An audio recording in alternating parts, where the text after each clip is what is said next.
Almighty God, who in thy infinite wisdom and providential goodness has appointed the offices of rulers and councils for the welfare of society and the just government of man, we beseech thee to behold with thy abundant favor us thy servant whom thou hast been pleased to call to the performance of such important trusts in the Commonwealth of Dominica. Let thy blessing descend upon us here in this parliament assembled, and grant that we may, as in thy presence, treat and consider all matters that shall come under our deliberation in so just and faithful a manner as to promote thy honor and glory, and to advance the good of those whose interests thou hast committed to our charge, all which we ask in the name and for the sake of our Lord and Savior, Jesus Christ. Amen.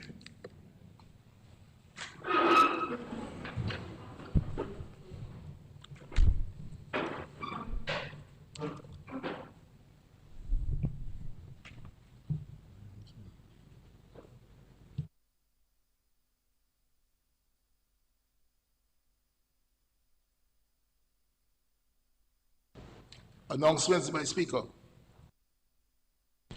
Just one short announcement. I think it's important to just say it. I received correspondence from the Honorable Defoe indicating that he's not well. So I just wanted to announce that. So permission is granted. We may proceed.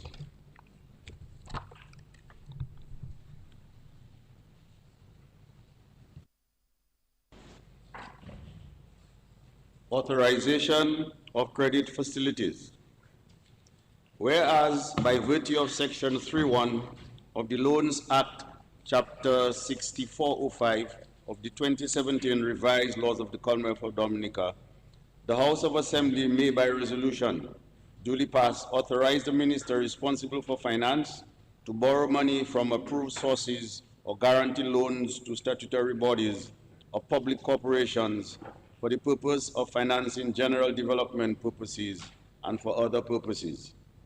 And whereas in accordance with Section 36(1) of the Finance Administration Act, Chapter 6302 of the 2017 revised laws of the Commonwealth of Dominica, the power conferred by the Loans Act to borrow money by means of advances from a bank may be exercised by means of a fluctuating overdraft. And whereas for the past 4 consecutive fiscal years, Parliament approved a bank overdraft limit in the amount of 108 million for the central government, statutory bodies, and public corporation use. And whereas in July 2025, Parliament approved a credit card facility not exceeding $250,000 to support direct purchase by government in order to save cost. And whereas for the fiscal year 2026-2027, a sum not exceeding $108,250,000 is required to support the operations of central government, statutory bodies, and public corporation as follows. A, 103 million overdraft limit and 250,000 credit card limit for central government.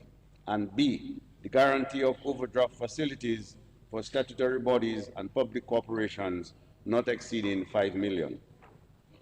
And whereas the government of Dominica's debt strategy allows for a mix of financial options to include loans, overdraft facilities, and securities geared at meeting government's financial needs. And whereas the government of Dominica has historically utilized a combination of overdrafts and treasury bills to supplement general revenues in financing short-term needs, while capital projects continue to be financed through grants, concessional loans, and resources from the Citizenship by Investment program. And whereas the government continues to build fiscal resilience against climatic and macroeconomic shocks to ensure fiscal stability. And whereas the government remains committed to the Eastern Caribbean Currency Union's target for member states to achieve a debt-to-GDP ratio of 60% by the year 2035, as well as adherence to the government of Dominica's fiscal responsibility framework of 2021. Be it resolved that in accordance with Section 3.1 of the Loans Act, Chapter 6405, of the 2017 revised laws of the Commonwealth of Dominica, this Honorable House authorizes the Minister for Finance to borrow and guarantee by means of a fluctuating overdraft a sum not exceeding $108 million and a credit card facility not exceeding $250,000 from the following financial institutions: National Bank of Dominica, Republic Bank, and any other approved financial institution to meet the short-term financing needs of central government, statutory bodies, and public corporations for a further period of 1 year commencing on the first day of July 2026.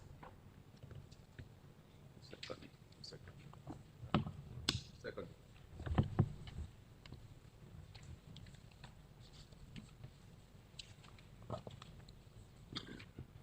Mr. Speaker, the resolution before this Honorable House seeks approval for the continued use of a fluctuating overdraft facility in the total sum of $108 million and a credit card facility of $250,000.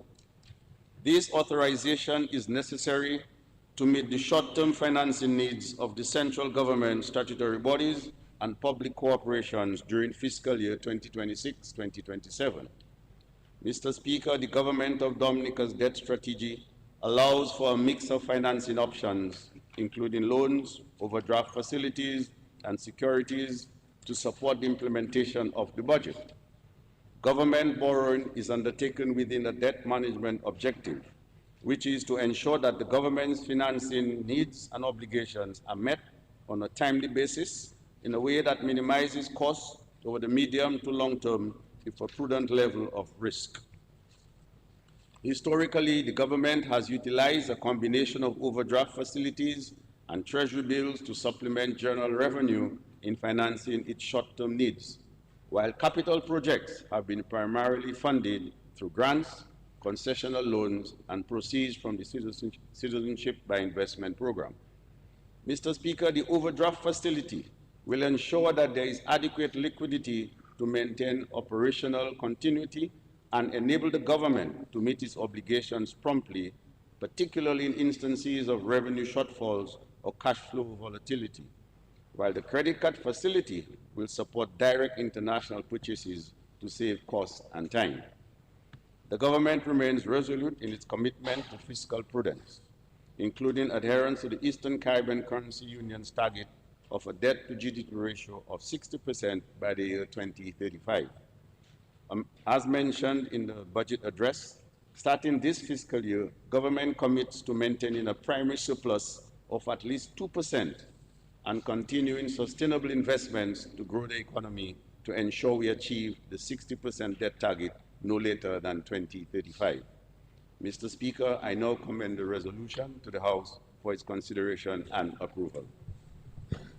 The motion is before the House for debate. Yes, Honorable Prime Minister, you are recognized. You may proceed.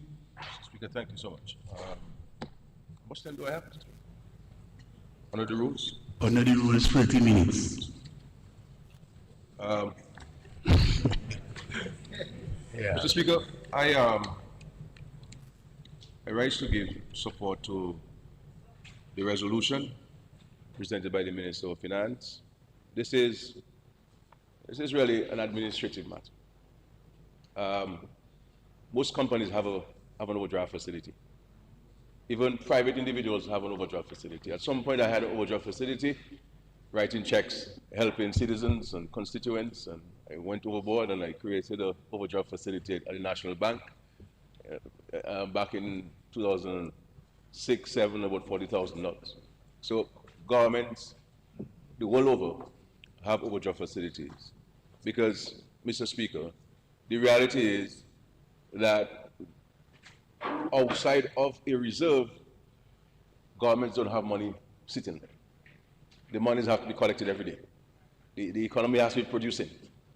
And there are times when your collection of your revenue does not match the expenses that you have to engage in at a particular point in time.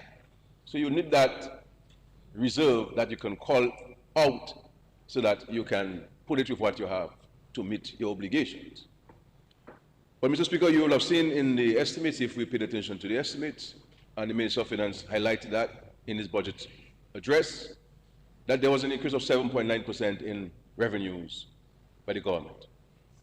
If you look at professional fees, there's been an increase in revenues. If you look at corporate income tax, there's been an increase in revenues.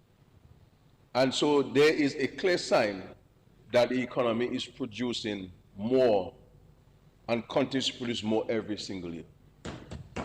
I believe that what we have to continue to do within the government and the country, a couple of things. We have to be more productive. If we're to work 8 to 4 in the country and then Saturday and Sunday off,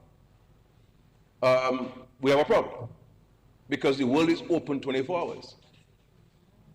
And we cannot shut down our country at 4 o'clock in the afternoon. We have to be able to work harder and to work longer hours if we're to realize the kinds of return that we all want for our country. And also we have to continuously work towards reducing on unnecessary discretionary spend, electricity, telecommunication services. These things are huge. And how much of those telephone calls we make in the public service are related to producing anything in the public service?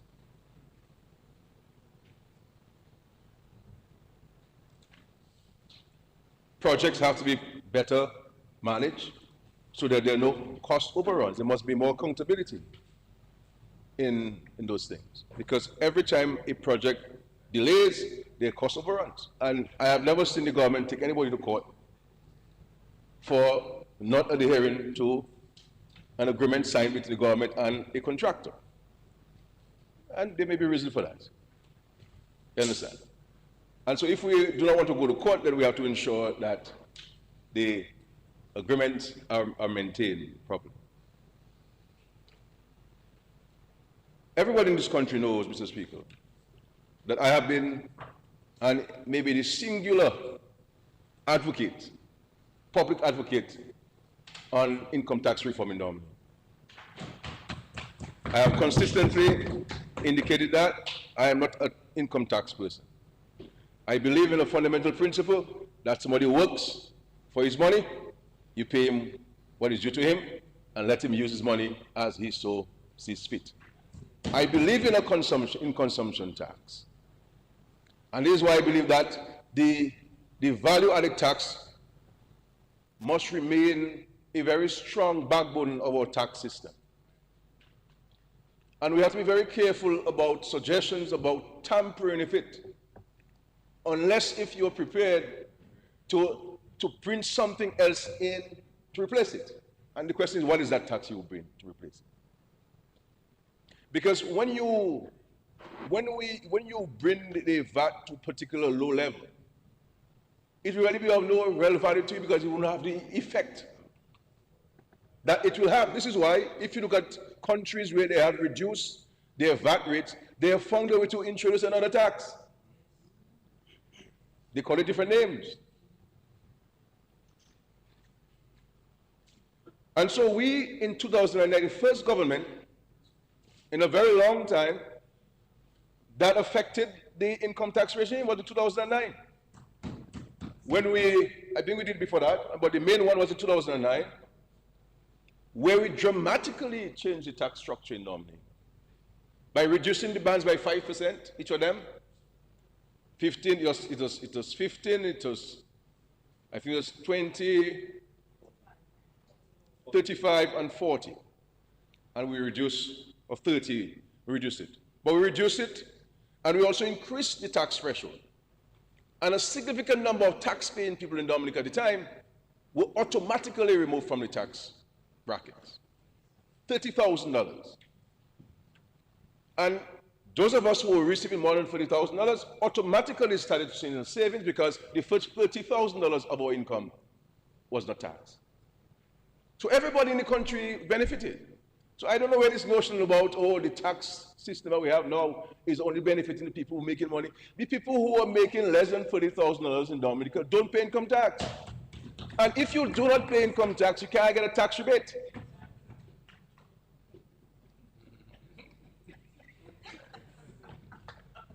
I mean, are these people, I mean, I don't know what to say, Mr. Speaker. When I hear people who troubleshoot, who say that they are economists and they're this, and they go to university and all these things, and they make those kinds of statements, this is something that the people of Dominica must take note of. This just throwing things out and making it sound good is a dangerous thing. I've always maintained, Mr. Speaker, that a government has a duty to be responsive, but at the same time responsible. I'll be the first to say, Mr. Speaker, that this government has been overly generous to the people of Dominica. Overly generous to Dominica. There is no country in the world where the government builds a house and gives it for free. Never before we had situations where, Mr. Speaker, in Dominica, that a government would give anybody housing assistance. Hurricane came, storms came, and nobody got any housing assistance. After Hurricane David, one or two people who were close to the government got money, got some green heart from Guyana. But the rest of us in Dominica had to go to the forest and fetch wood and go by the river and get stones and get drums and cut them up and flatten them and build a shack for ourselves. That's the reality of Dominica. Children who languish at home, not going to school because the parents couldn't afford the bus fare. In Dalis at the time, when I became Minister of Education, it was $115 a month from Dalis to Roseau Grammar School. Dalis was part of the Roseau catchment area. And I met a man, a farmer, had 3 children at grammar school at the same time. Children had books to go to school. Parents had to make a choice between sending a child to school and buying lunch. Getting assistance to go to university was something that if you don't have a surname or you do not know somebody in Ministry of Education or establishment, you'll never get to university except if you go to Cuba. Today, everybody has degrees, Mr. Speaker. And anybody in Dominica, as I tell people, ask yourself a question. Anybody in Dominica who has a degree now, you got it during this Labour Party government. And either you got direct help or you're motivated by the policy decision of the government.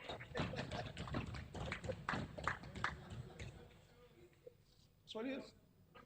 And so we have been generous. Small businesses, the only place a small business would get any kind of loan was from NDFD. Not from the aid bank, not from government grants, no.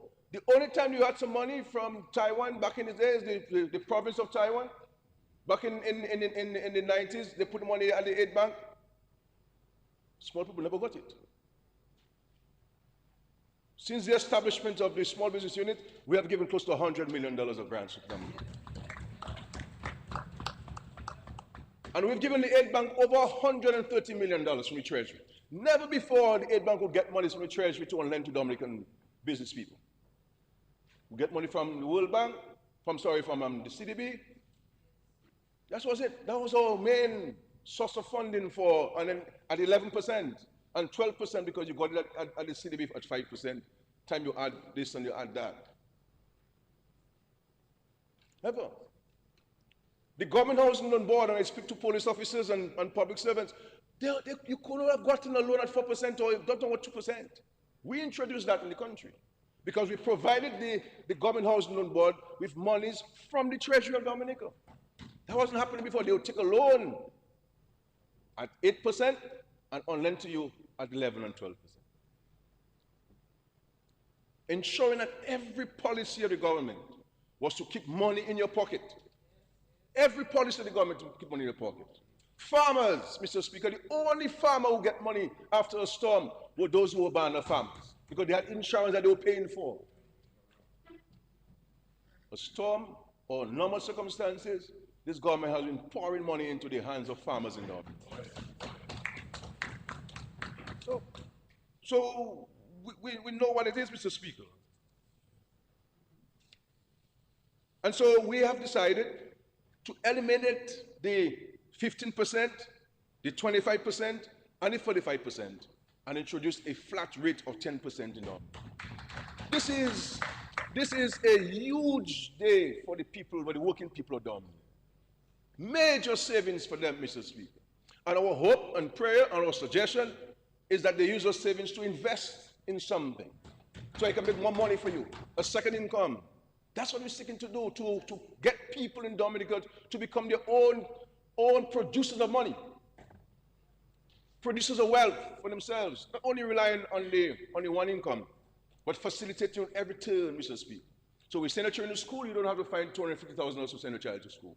We provide you with a loan at 2%, so you don't have to get it at 7%. Saving money, Mr. Speaker.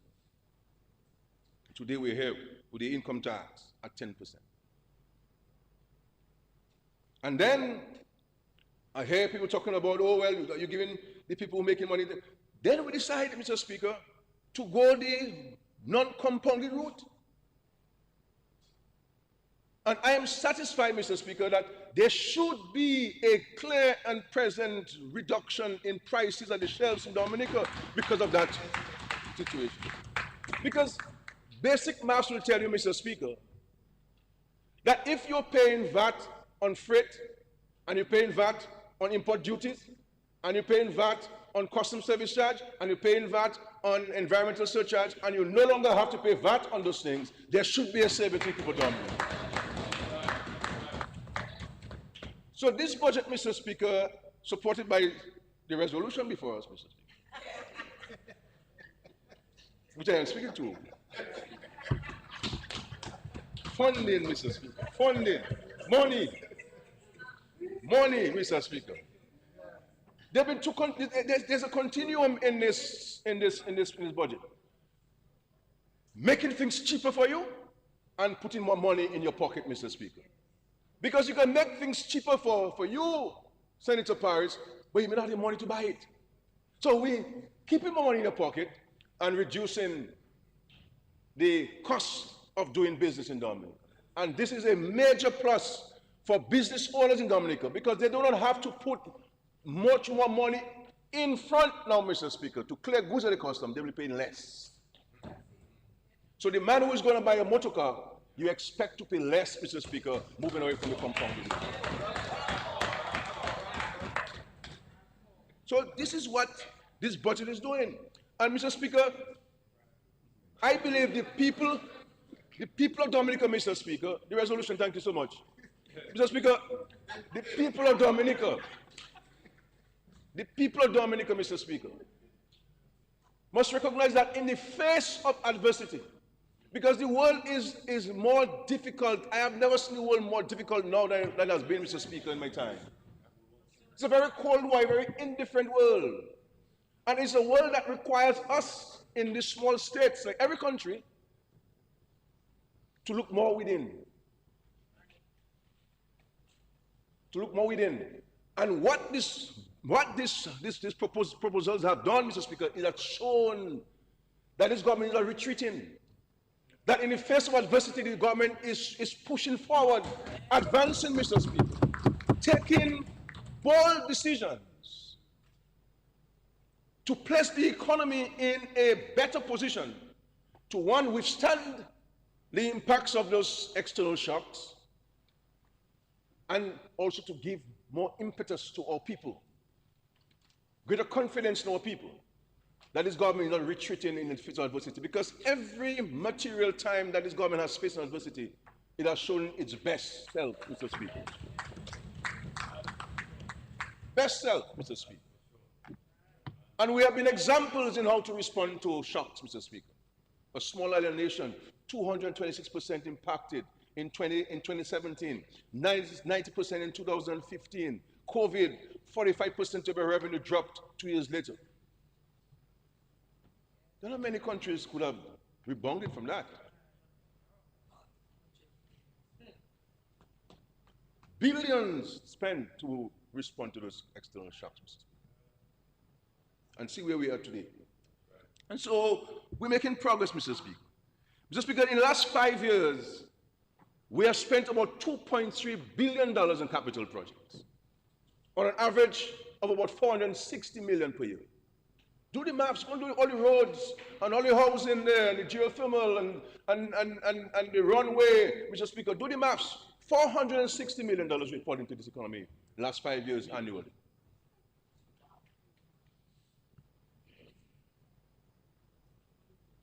Pushing the economy. This is why there's a growth, there's a growth. But what we have always maintained, Mr. Speaker, that the government must never stand and boast about how well it is doing. It must always ensure that the people of Dominica can be part of that prosperity. So I have said there, and I said there last year, Mr. Speaker, that the primary surplus could be much higher.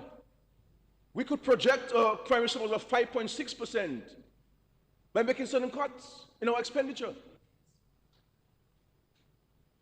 I can get 10% primary surplus, Mr. Speaker, by making cuts. 10% easily. But the question is, to whose benefit? Should the government boast of 10% primary surplus and the people cannot pay the bills? The people cannot address cost of living? They can't take more money home? What do we do? And do we tell the people that you can't get money to go overseas for advanced medical intervention? Do we cancel the school transfer grants or the free transportation or free college tuition? I would caution any government, Mr. Speaker, about doing that. Because at the end of the day, a government is not in place for itself. A government is in place to address the issues confronting its people. And that's what we've been seeking to do. It has been a drain, a huge challenge, because we're making a sacrifice. It's not money that we don't have things to do with it. But we recognize the fact that governments are put in place for the people of the country. And so I continue as the Prime Minister to hold this rein. Because I know how important this is for the people who are beneficiaries of those government interventions. Because I interact with people every single day, Mr. Speaker. Every single day I meet people, I engage people. I know how, so when we develop policies, it's because of our engagement with the people.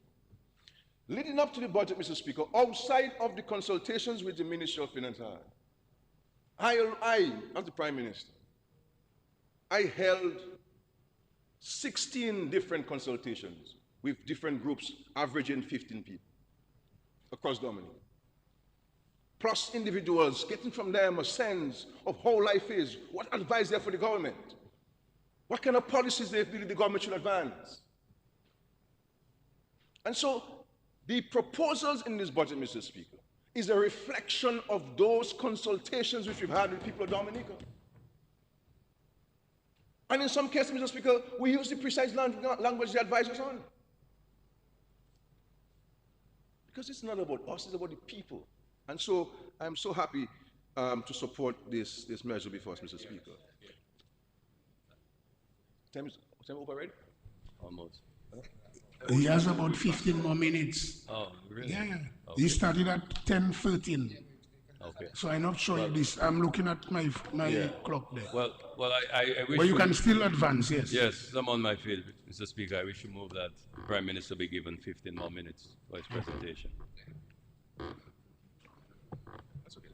Second.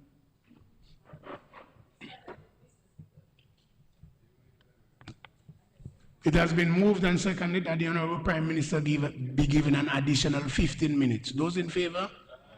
Those against? The ayes have it. Honorable Prime Minister, you are given an additional 15 minutes. Thank you so much. Thank you. So Mr. Speaker, what we presented to the Parliament, Mr. Speaker, is a bridge. The proposals which we presented is a bridge of the last 26 years for the next 10 to 15 years. And Mr. Speaker, we are seeing, and this is why I'm happy the government stayed the course with a number of the major projects in the face of adversity. This is why I believe I'm happy that government stood the course with investing in the geothermal, Mr. Speaker. This is why I'm happy the government stayed the course in investing in tourism. Because you recall, Mr. Speaker, that when we were supporting citizens and foreign people to build hotels in Dominica, we were criticized saying that we're wasting money. We don't need hotel rooms. But today, Mr. Speaker, we do not have enough hotel rooms still. Demand is great. The number of people who who are not coming to Dominica for Creole Festival and Carnival because there are no rooms. And in Dominica now, there's a proliferation of Airbnbs. People see an opportunity. And it's left to us in Dominica to stop complaining and be negative and to start looking for the opportunities and take advantage of them. Otherwise, foreign people come and take away them from us. We position ourselves. In this budget, you have so many things that people can take advantage of. And it's important for us to position ourselves to do that, Mr. Speaker. And so, Mr. Speaker, we've been tested, but we've always responded, Mr. Speaker. And so, let us think, if we appreciate what just the extension of the runway and the grouping of the Douglas Charles Airport is doing for Dominica, just imagine what the international airport will do. Just imagine what the international airport will do. And imagine, Mr. Speaker, with just not having no infrastructure for yachts in Dominica, whether it's in Newtown or it's in Portsmouth, Mr. Speaker. Look at, understand and appreciate the impact that these yachts are having on Dominica. And appreciate that when you put the infrastructure of a marina on a boat repair yard, the kind of jobs that will create, the kind of activity that will create. Because when people come on a yacht, Mr. Speaker, they don't only stay on the boat. They come to experience the country. So they rent vehicles, they go to the restaurants, they're looking for the nightclubs. They're looking to move around, they go whale watching, swimming the whales, hiking, Mr. Speaker. They want to experience the authentic Dominica. So they'll stop and have some roast plantain inside the road, and corn, and roast bakes, Mr. Speaker, supporting the local economy. So this is what happened, Mr. Speaker. And the impact the cable car will have, we used to see the impact that the aerial tram had on Dominica. And just imagine what it's going to have, drawing people in. Just people need things to experience in Dominica. And so we're seeing these things gelling.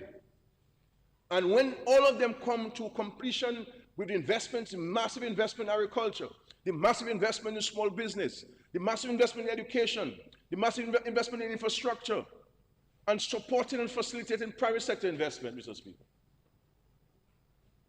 we will be able to self-finance our budget because our revenues will be increased. What we have to ensure is that we strengthen tax collection and administration, and that people who own businesses, you cannot be enjoying the business and saying you're not paying yourself a salary. You have to pay yourself a salary and pay income tax like all of us, Mr. Speaker.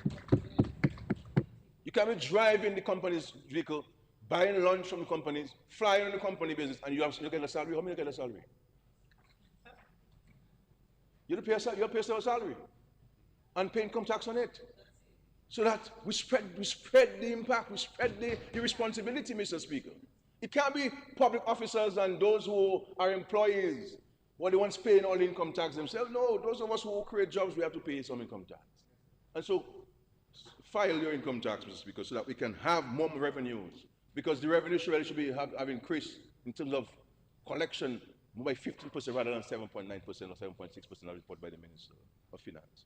So I'm happy to support this, Mr. Speaker.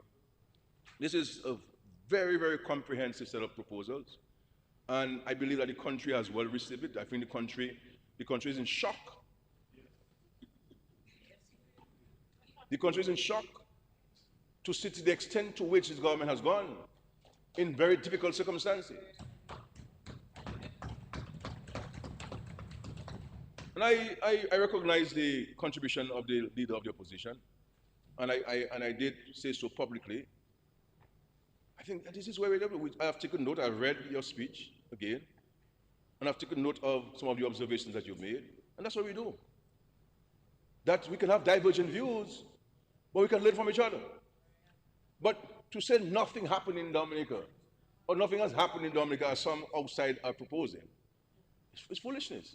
That's why I hope you guys stay where you are for as long as we have a parliament. I think you are better opposition than what is outside the reporting to be itself. So Paris, you might stay there. I'm not sure how you're gonna stay there, but you don't fight if I'm Charleston that day. I don't know what's gonna happen.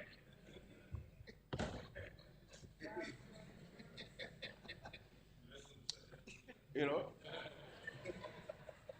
So, Mr. Speaker, the overdraft is really a cushion. We use it from time to time. Expenses come in, unforeseen expenses. You fall short of revenue. The expenditure increase in a particular month. You have to pay more of this and more of that. You have to help people. You have to do this, and so these things happen. And so it's a really administrative thing, but you require the approval of the Parliament for the overdraft for both the central government and also statutory entities. We've always said we have to use it sparingly, we have to use it responsibly, and we have to use it if we ensure that there's transparency in the process, Mr. Speaker. So I'm very excited about the future of Dominica, Mr. Speaker. Where we're going, there have been bumps, there have been great interruptions like Maria and others, Mr. Speaker, but we have surmounted those challenges. And it's left for us now to work together and to make Dominica an attractive place for us to live and for us to work, Mr. Speaker. And that's what we're seeking to do. And we have to move away. My final point, Mr. Speaker, is that we have to move away from bringing down. It's not going to help us. It's not going to help us. You know? It's not going to help us. I will spend every time, everything the government is doing, you're faced with an obstacle. You know, there's so many other things that we could have made happen. We could have had the complete restoration of the Botanic Gardens. We could have had a 9-hole golf course, Mr. Speaker, where all the derelict buildings are and the vehicles are. Prime real estate, creating jobs. We estimated that the 9-hole would have created 100 jobs for the people of Dominica. We had people who come to build it, Mr. Speaker. Completely restore the Botanic Gardens, have a play area, turn it into a complete pedestrian park.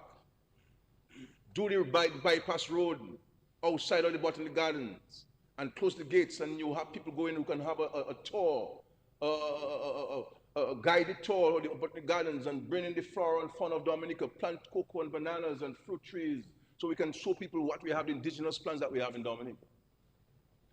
Have coffee shops. We're going to restore the playground, Mr. Speaker, and reconstruct the pavilion because of its history. We're going to put at the back of the pavilion, Mr. Speaker, a small goal football pitch, so that people don't play on the grass. They will play outside of this.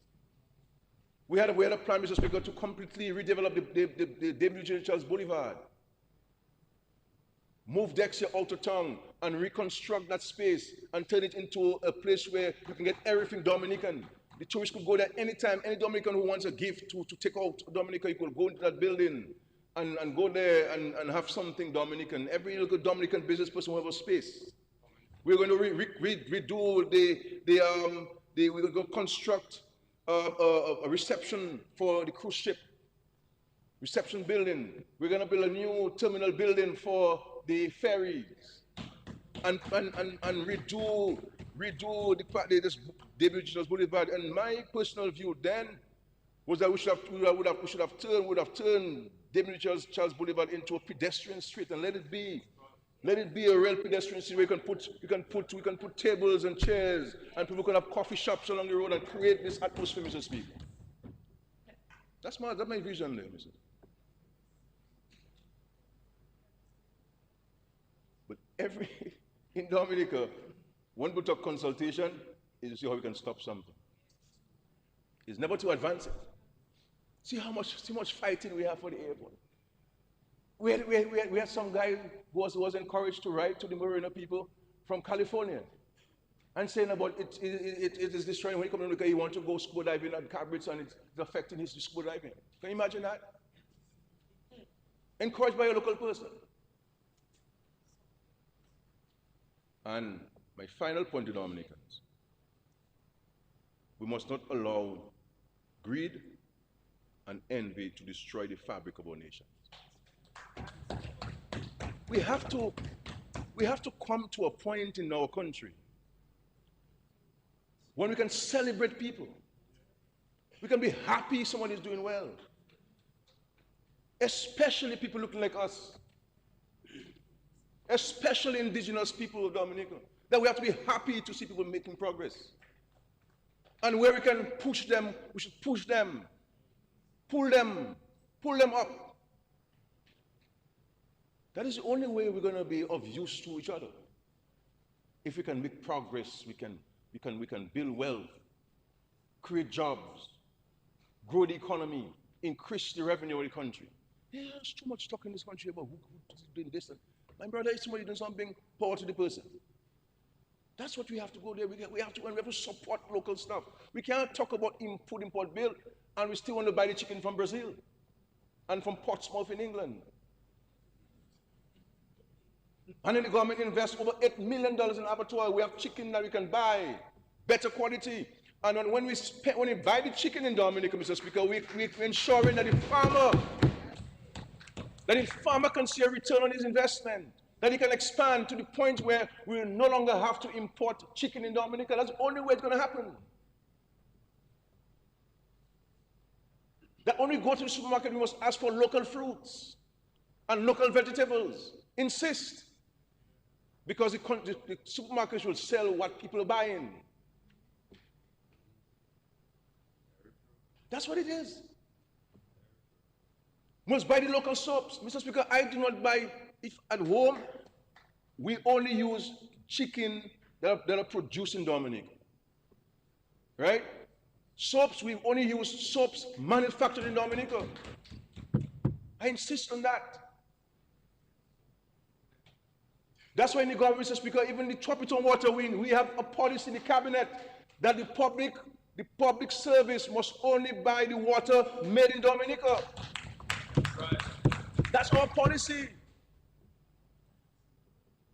Sometimes public servants don't buy the water sometimes for whatever reason. But that's the policy of the government. The policy of the government is that we must buy the chicken from the abattoir. Now, Dexia is helping us to sell it. Go and buy the chicken at Dexia. Keep the money in the farmers' hands in Dominica. The government is facilitating them. We, as consumers of Dominica, have to do more to support it. The local juices. Why are we buying these juices that have no substance in it, no sugar in it, and dangerous to our health? Those foolish juices that we buy on the shelves when we have local juice that we can buy. And if we buy more local juice, then the people will upgrade themselves. They'll have better bottles, better packaging, better quality. Just support it. Why are we buying Milo and Nesquik when we are the best cocoa in Dominica, Mr. Speaker? Why? Is it because we like to pull a trolley in Dominica? Support. People are investing in cocoa fields. People are investing in producing cocoa sticks and cocoa powder. Let us support them so they can expand, they can grow, and we can have our own consolidated cocoa factory in Dominica, Mr. Speaker, packaging it. And to make our own nest, Mr. Speaker, we use our local honey to sweeten it, Mr. Speaker. That's what it is. And this is why we suggested to the beekeepers and the pepper sauce people, and we'll be having a meeting with the cocoa people very soon this month, to talk to them about the government building a factory, outfitting the factory with all of the equipment that we need, and hand it over to you as business people to run and manage. So we have a consolidation of all the pepper sauce producers in Dominica, because you will see different qualities based on the person's capacity. But they all have potential. Same thing with honey, Mr. Speaker. I can tell you, you can make a lot, you're making a lot of money in honey. But we need to package it properly and have a national brand. And the government is prepared to invest in those things so that we have the critical mass and we can supply the local market, but also supply the regional and extra-regional markets. And so these are the kind of proposals that the government are putting out to the people of Dominica. It's left to them to accept it. Once they accept it, we're rolling with it. And I'm saying to us that we are prepared in the government, Mr. Speaker, to take a loan to ensure that those things happen. This is how serious we are about it. Build those factories, outfit them, and give it to you to manage. And so, Mr. Speaker, there are a lot of things that we can speak about. A lot of things, lots of details in this budget, Mr. Speaker, we can speak about. The creative industry, Mr. Speaker. 10 more minutes. That's okay. That's okay. The creative industry, Mr. Speaker. We see how we're making a bold statement on it. Our music, our artisans, Mr. Speaker, our musicians, Mr. Speaker, our Kalinago craft and culture, our belly dancers, Mr. Speaker, our quadrille dancers, Mr. Speaker. Those things are exports. When people go and sing, when DJ MJ goes to Guadeloupe and they pay him 3,000 euros, that is foreign exchange he's bringing in. When the Bouyo boss goes to Germany and he sings and they pay him 15,000 euros, he brings Dominica, that's foreign exchange. That's growing the economy. Yeah, man, if I make a big money, my brother.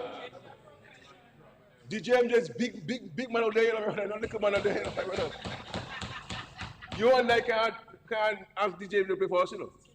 US, the man charging you, euros, the man charging you, bad boy. They man know about EC, my brother.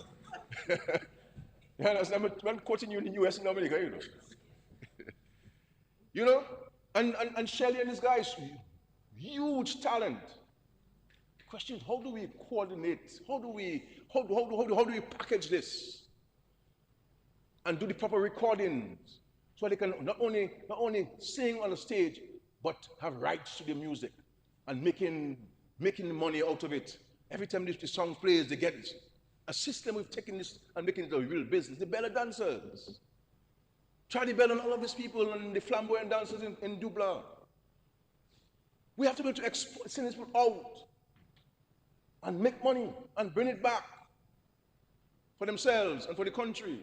So this is what the Creative Industry Agency is seeking to do, is to harness all of those things, Mr. Speaker, and I will put a minister specifically responsible for that, to give greater political oversight to this thing and make sure it happens. Because these are the things we're doing to diversify the economy. To diversify the economy, agro-processing, small business development, tourism, agriculture, renewable energy, creative industries, sports tourism, alternative sports. This is why, Mr. Speaker, we have supported the bikers. People, yes, we are concerned about the safety and all those things. But this young man, Mr. Speaker, and I remember I was criticized for sitting in my office and encouraging them and being part of it. But I always believe, Mr. Speaker, that we have to show trust and confidence in our people. Try them out. If they fail, we'll try it again.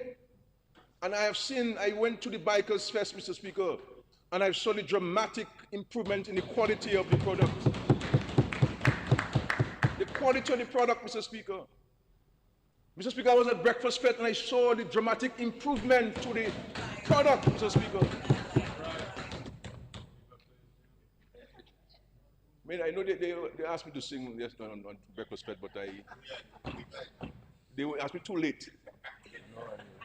You can't ask me while I'm there. You have to come to my manager and tell me what you want. While I'm there, they ask me if I come and sing. No, my brother. You don't send contract and everything, and I'll code that in US for you, my brother. You understand? So all of these things. We have some young men like Chris McIntyre and others who are into the motor racing, Mr. Speaker. We have to sit down with these boys, these young men, and see how we can help them get better cars and to position themselves. Because one of the things we're going to be doing, member of Marigot, I've proposed this publicly, and it's some conversation we need to have now on how do we utilize the Douglas Church Airport. And my view is that we should turn this into the alternative sports center in Dominica. That the fire service building can be used as a guest house. The terminal building as restaurants and bars, little shopping, and then you have the runway there for the motor racing. And all of the people in Marigot will benefit because they'll be the ones managing these things. So here is a tremendous economic opportunity. And then once we operationalize the port, boats can come into Marigot from Guadeloupe and St. Lucia and Martinique. And so it's a conversation we need to have now and concretize those things in advance of the completion of the international airport. Huge opportunity. And so these are the kind of things that we'll be looking at, Mr. Speaker. And so someone will be assigned the responsibility of being a minister for creative industries and alternative sports and to bring attention to this, Mr. Speaker. I don't want to go beyond my time. I'm grateful for the extra time, Mr. Speaker. But there's so much more I wanted to say. But we'll have opportunities to engage, Mr. Speaker. I don't want to impose myself too much. So thank you so much.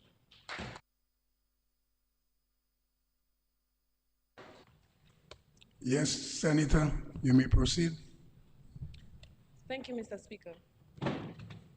Mr. Speaker, honorable colleagues, people of the Salisbury constituency, people of Dominica by extension, and to anyone who is viewing or listening today, a pleasant good morning. Mr. Speaker, I rise to address this resolution to authorize an overdraft facility of $108,250,000 EC dollars. Mr. Speaker, before I continue, I would like to request permission to refer to my notes from time to time. However, I will be very brief. Permission granted, but remember I caution about the referring to notes matter. So, but permission granted, and I give in a lot of leeway in this resolution, the debate for this resolution. So proceed. Thank you, Mr. Speaker. Mr. Speaker, Clause 1 of the resolution asks us to approve what we have already approved for the past financial years, 4 financial years. The government itself admits in the preamble that it has operated with the level of overdraft facility for the past 4 financial years. Mr. Speaker, an overdraft is supposed to be temporary, like a bridge. We are all familiar with temporary bridges, such as the Bailey Bridge, for example. Mr. Speaker, when you come across the same bridge for 4 years at the same cost, it is no longer a bridge. It is a structural deficit. Mr. Speaker, Clause 2 authorizes the Minister of Finance to draw down this facility as may be necessary. But necessary for what exactly, Mr. Speaker? We are told in this budget that we are building the Dominican person. We are all for development. We have allocated $76.9 million to education. We have $22.8 million in student support. We have school support projects nearing completion for years. Yet the same problems persist, Mr. Speaker. Literacy and numeracy performance concerns, shortages of qualified teacher graduates without job-ready skills, vocational training that remains under-resourced. If after an overdraft of $108 million, we still cannot complete schools, equip them, and staff them with the necessary resources and get measurable results, then are we borrowing to build or are we borrowing to do something else? Mr. Speaker, to me, this is borrowing without alignment, borrowing without direction. It's like me borrowing from the Honorable Senator Laurie Victor for the sake of borrowing. Oh, is it? That's my case. Members, please allow the senator to deliver. Please. Mr. Speaker, Clause 3 gives broad authority with no requirement to report back to this House on how the funds are used. We are told we are building an airport, geothermal, and modernizing agriculture, all of which I am not against. However, Mr. Speaker, where's the alignment? Again, I emphasize on borrowing without alignment, Mr. Speaker. How many aviation technicians are being trained locally?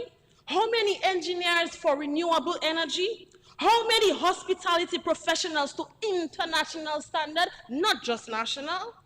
Without that, Mr. Speaker, we risk an economy that depends on imported labor, and then our youth, our young people become severely underemployed.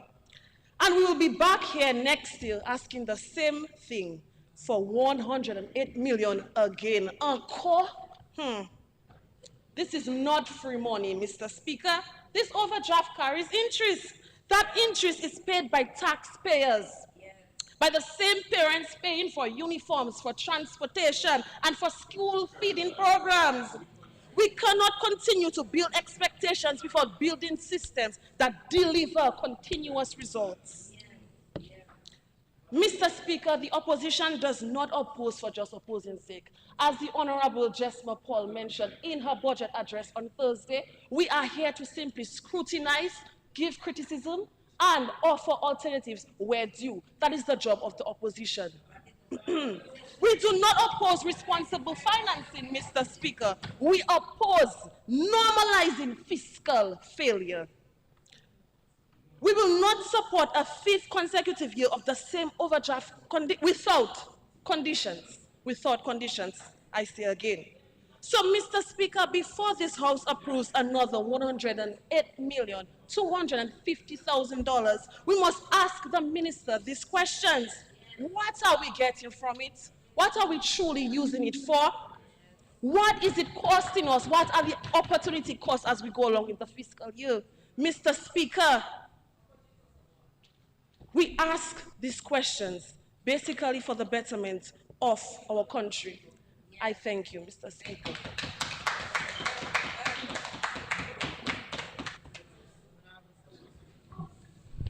Yes, Honorable Charles, you are recognized. You may proceed. Morning, Mr. Speaker, colleagues, listeners via the media. Mr. Speaker, I rise to give a contribution to the overdraft. But sometimes, Mr. Speaker, when you're watching something from outside, it's different from when you're actually playing a game or in something that is like, for instance, in the parliament, nation building. And as we can see, there's a lot of geopolitics, tension internationally, regionally, and even locally. Even natural disaster, even locally. And this is one of the major reasons for these overdraft, for unforeseen, for miscellaneous, and what I'm going to try to do, because the budget kind of go past me, I forward my recommendation to the Prime Minister. You see some of the downfall and the foreshots, in different ministries. But I'm going to narrow this down to the overdraft, to my constituency. Because the trough that passed through Castle Bruce, Marigot, the Northeast, it greatly affected agriculture, road networking. Not even the Minister of Public Works still working on an estimate to show the amount of waste movement, debris that he had to pay to the truckers and the heavy equipment. So this is for unforeseen natural disasters for one. So they even sent up a technical team, a guy from Barbados, Trinidad, with the driver, is Anil, that's his name, from disaster. Yeah, they came and we had a walkthrough. They did the assessment and they sent it back to the minister in charge. And this alone, assessment is in millions. I didn't get the feedback yet, but I'm waiting, because people have been, every time you are rain falling, they're going by their family because they are compromised. So I understand the overdraft for that, because natural disaster, you don't know when it's going to occur. So I'm going to narrow it down a little more into my constituency. Mr. Speaker, sometimes when I watch the parliament, especially the members on the government side, I think that my constituency should have a relationship through me, through these colleagues, for assistance for the community. And for one, when it comes to, for example, I'm gonna use some little figures. When it comes to like duty-free concession, we have farmers, we have civil servants, public servers. So we kind of try to assist them, because based on the climate and the economical stability and how it is, we have to assist them. Mr. Speaker, just, what, 3.5 years, 3.5 years I'm here, and I personally was able to facilitate 12 different persons from my community to get duty free. Each one of those persons saved over 12,000 EC dollars. That is 12,000 EC dollars that was saved in the community. They never had to take a loan to clear their vehicle. Mr. Speaker, so that is $100 and something thousand that was already saved in Margot economy. Mr. Speaker, I'm going to dive into burial assistance. Mr. Speaker, 10 o'clock in the night, I'm messaging Mr. Lockhart. Early in the morning, I'm messaging him because some families just cannot bury their loved ones. They cannot. So we need the assistance because it's today for tomorrow. We don't know the hour nor the day they're going to die. Mr. Speaker, just this assistance amounted to $31,500. Just this alone. And this is just a few because the minimum is $3,500. Sometimes they pay the whole package, $7,000 because they cannot bury their loved ones, Mr. Speaker. So I'm going to say thank you on behalf of those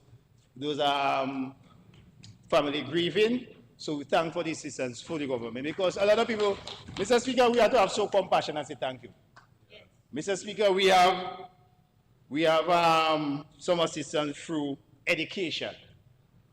We have 2 private preschools, 2 government schools, 2 because you know the pre is separated into also in this primary school too. So they also have 2 government preschool.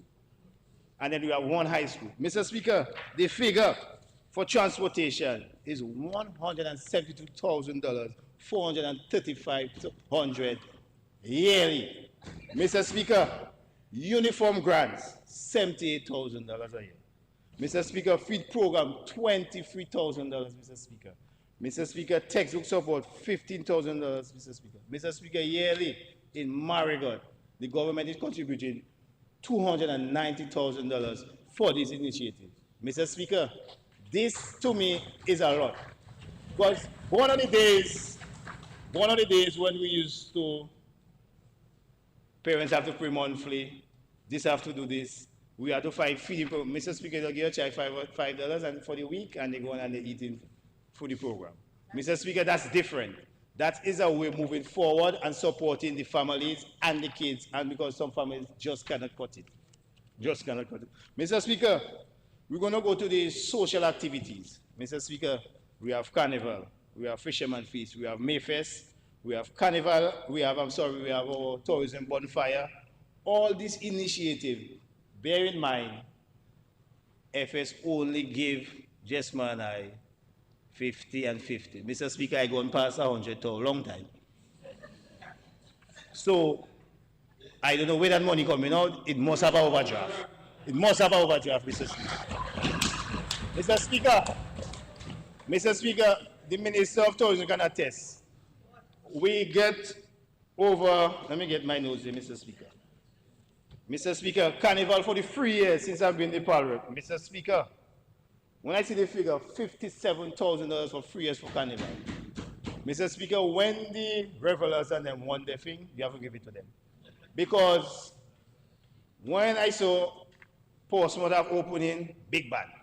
Roseau, big band. St. Joe, big band.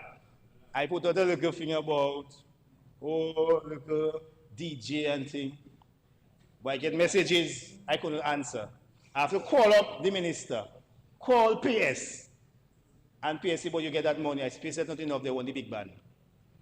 I went on the 6th floor, go on the east wing. The east wing. Mr. Speaker, Mr. Speaker, you're laughing. Mr. Speaker, PS Henderson, sit down with me, wait for the invoice for the big band, and sign the check, and I went up to Margaret and gave the people and their big band. Mr. Speaker, when I just came, we had the Fisherman Feast, $20,000. Must be overdrafted, last minute. It's last minute. Mr. Speaker, for the 3 years, we have our Mayfest. For 3 years, Mayfest has shifted it to accommodate the Jazz Festival. Kudos, nice gesture, so nobody competing to go to the events. The government also assists them 1 year 10,000 and next year 15. This May 1st, they got $30,000. So it's a total of $55,000 May received. That's support to the Margot economy.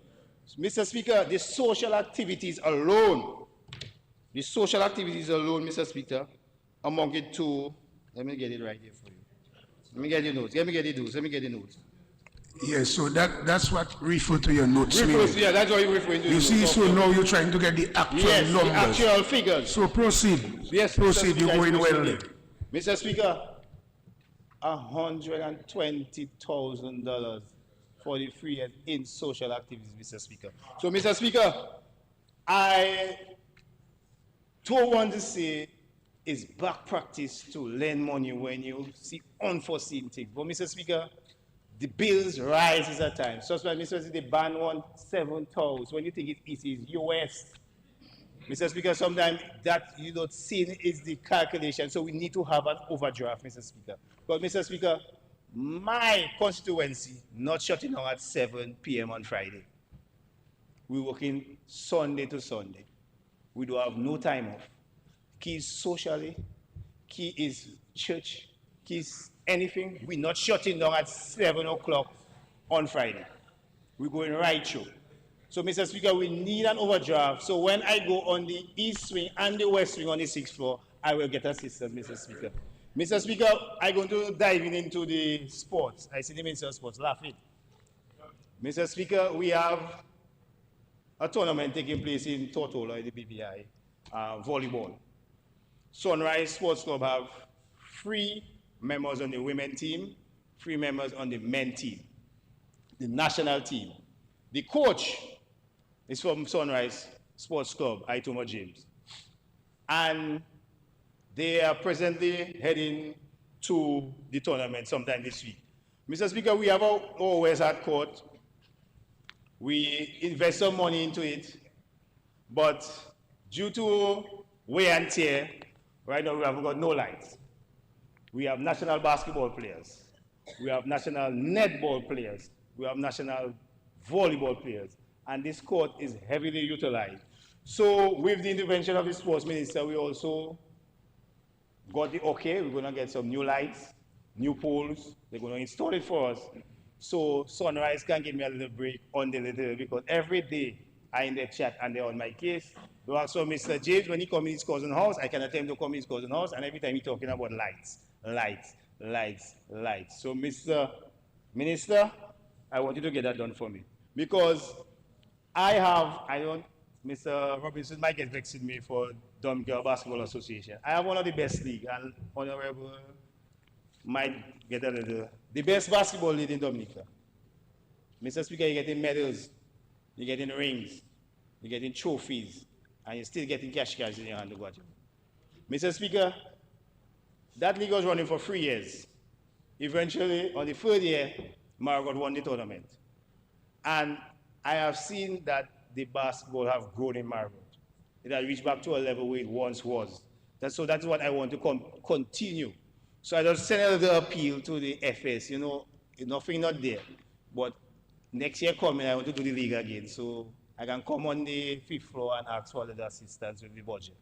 So I just send a little appeal there because it's a successful league. It's teams from all over Dominica, the best. And they're coming up there. So now, after the National League, you're having the Margot League. So you can continue developing the players and keep fit. So, Mr. Speaker, the sporting on a whole is growing. Mr. Speaker, as I on the sports, Alison James. Alison James has showed his remarkable form and improvement.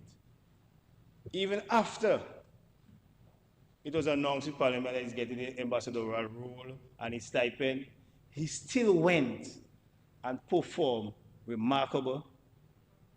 And he was able to obtain the first ever under-20 World Championship medal for Dominica. That is an achievement to show. That is an achievement to show sports is growing. And we need to invest in young people. So that's why you can try to light as many courts as we can, because we need And we need to be fit. We need the sportsmen and women, and we need them to perform at a high level, so that's the way we can support them, light up the fields, give them the stipend so they can maintain and continue putting Dominica on the map. Mr. Speaker. Mr. Speaker, you see the overdraft? The overdraft, you must have it in your business. You see health, Mr. Speaker, it have a young lady, not a young lady, a senior citizen, she's over 60, living alone, a recipient of World Bank, no kids, no husband. She had a eyes problem, vision problem, and the surgery couldn't get done in Dominica. Mr. Speaker, message to the Minister of Health. Okay, I'm going to work on something for you. KMC hostel again, but I understand he's a man for that. You have to reframe to Senator. Sorry, Senator Lockhart, sorry, because I know him long time, you know. So, the Minister of Health said, make it happen. I said, okay, it's easy so. All right, make it happen. Mr. Speaker, the lady was able to get a check through Social Security, I think, to go to St. Lucia, do a surgery, and came back with a vision fix. So, Mr. Speaker, this was not a thing budgeted because, Mr. Speaker, this is estimates, you know. It's right, the estimates. So you'll never see when the lady going to go blind and you cannot do the surgery in Dominica. So we need the overdraft, Mr. Speaker. Mr. Speaker, my constituency, I know, is benefited for this. Again, thank you, Minister, because she said send the regards to you all for helping her fix her vision. Mr. Speaker, I'm going to refer again. Mr. Speaker, I understand my senator did not have the stats on the elderly, but you see the elderly a little bit being neglected. Mr. Speaker, we are 195 recipients of the 300 grant. Mr. Speaker, that's a monthly impact. That's a monthly impact of $58,000. Yearly, $700,000. Mr. Speaker, that 190 was small, you know, but the FS, Mr. Speaker, in my garage, I get a call fixing my vehicle. I had to leave my vehicle because names was calling. And she called in names. I know she's smiling behind me. She said, well, why call Mr. Ford? And she called in names, and she called in names, and she called in names of people that applied. So I said, why me? Why you calling me for? She told me, well, I think you know everyone. And it's only one name, because a lot of people have nicknames. I said, I'll call you back in 5 minutes. I call her back in 3 minutes. I tell her, okay, that one qualified is good. Because, Mr. Speaker, not everyone that is qualified, and I know, to me, I never left Maribor. Mr. Speaker, I know everybody in Maribor. And, Mr. Speaker, what I've been seeing on both sides, we are abusing the systems.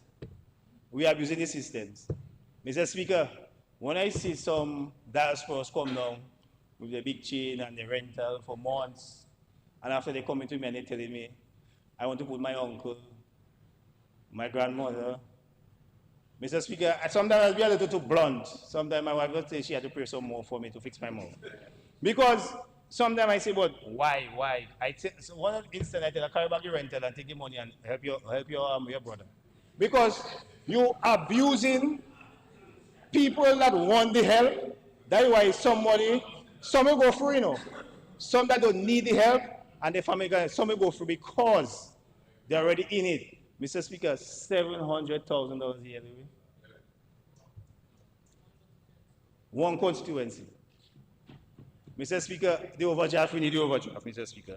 Mr. Speaker, for the 3.5 years, we have the NEP program.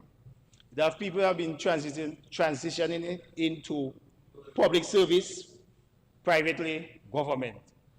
And I saw that our NEP went down. Then PS Valmore came along with the coordinator, along with the minister. First time I see missionary. I was hearing about a missionary, the coordinator for NEP. I never see missionary. So I don't know. I don't know how to approach, how to do this, how to do that.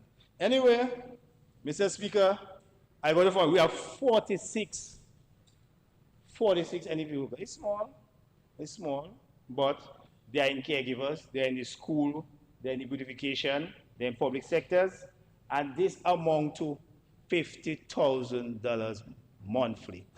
A total of $600,000 into Margot economy. Mr. Speaker, I came into Miss Honoré office, and I think Mrs. Honoré is a very nice lady. She and her supervisor, they kind of set me up. Mr. Speaker, I personally adopted the NEP beautification program. I'm going to tell you why. Besides that $600,000, we need to talk about no material, no transportation, no nothing. Sometimes we are all our way. Lisa Matthews is the supervisor, and sometimes the material runs out. Mr. Speaker, I don't want to say that anymore. Mr. Speaker, sometimes I just stole a little money from my wife first. Buy some oil, buy something. And after when she said that, I say, I'm ready to do something. I cannot say nothing yet. Mr. Speaker, the thing is that you have to, under my watch, you see under my watch, nothing not failing. Nothing not failing on my watch. Mr. Speaker, every month, you know we have the constituency allowance that came every month for the rent and for the thing.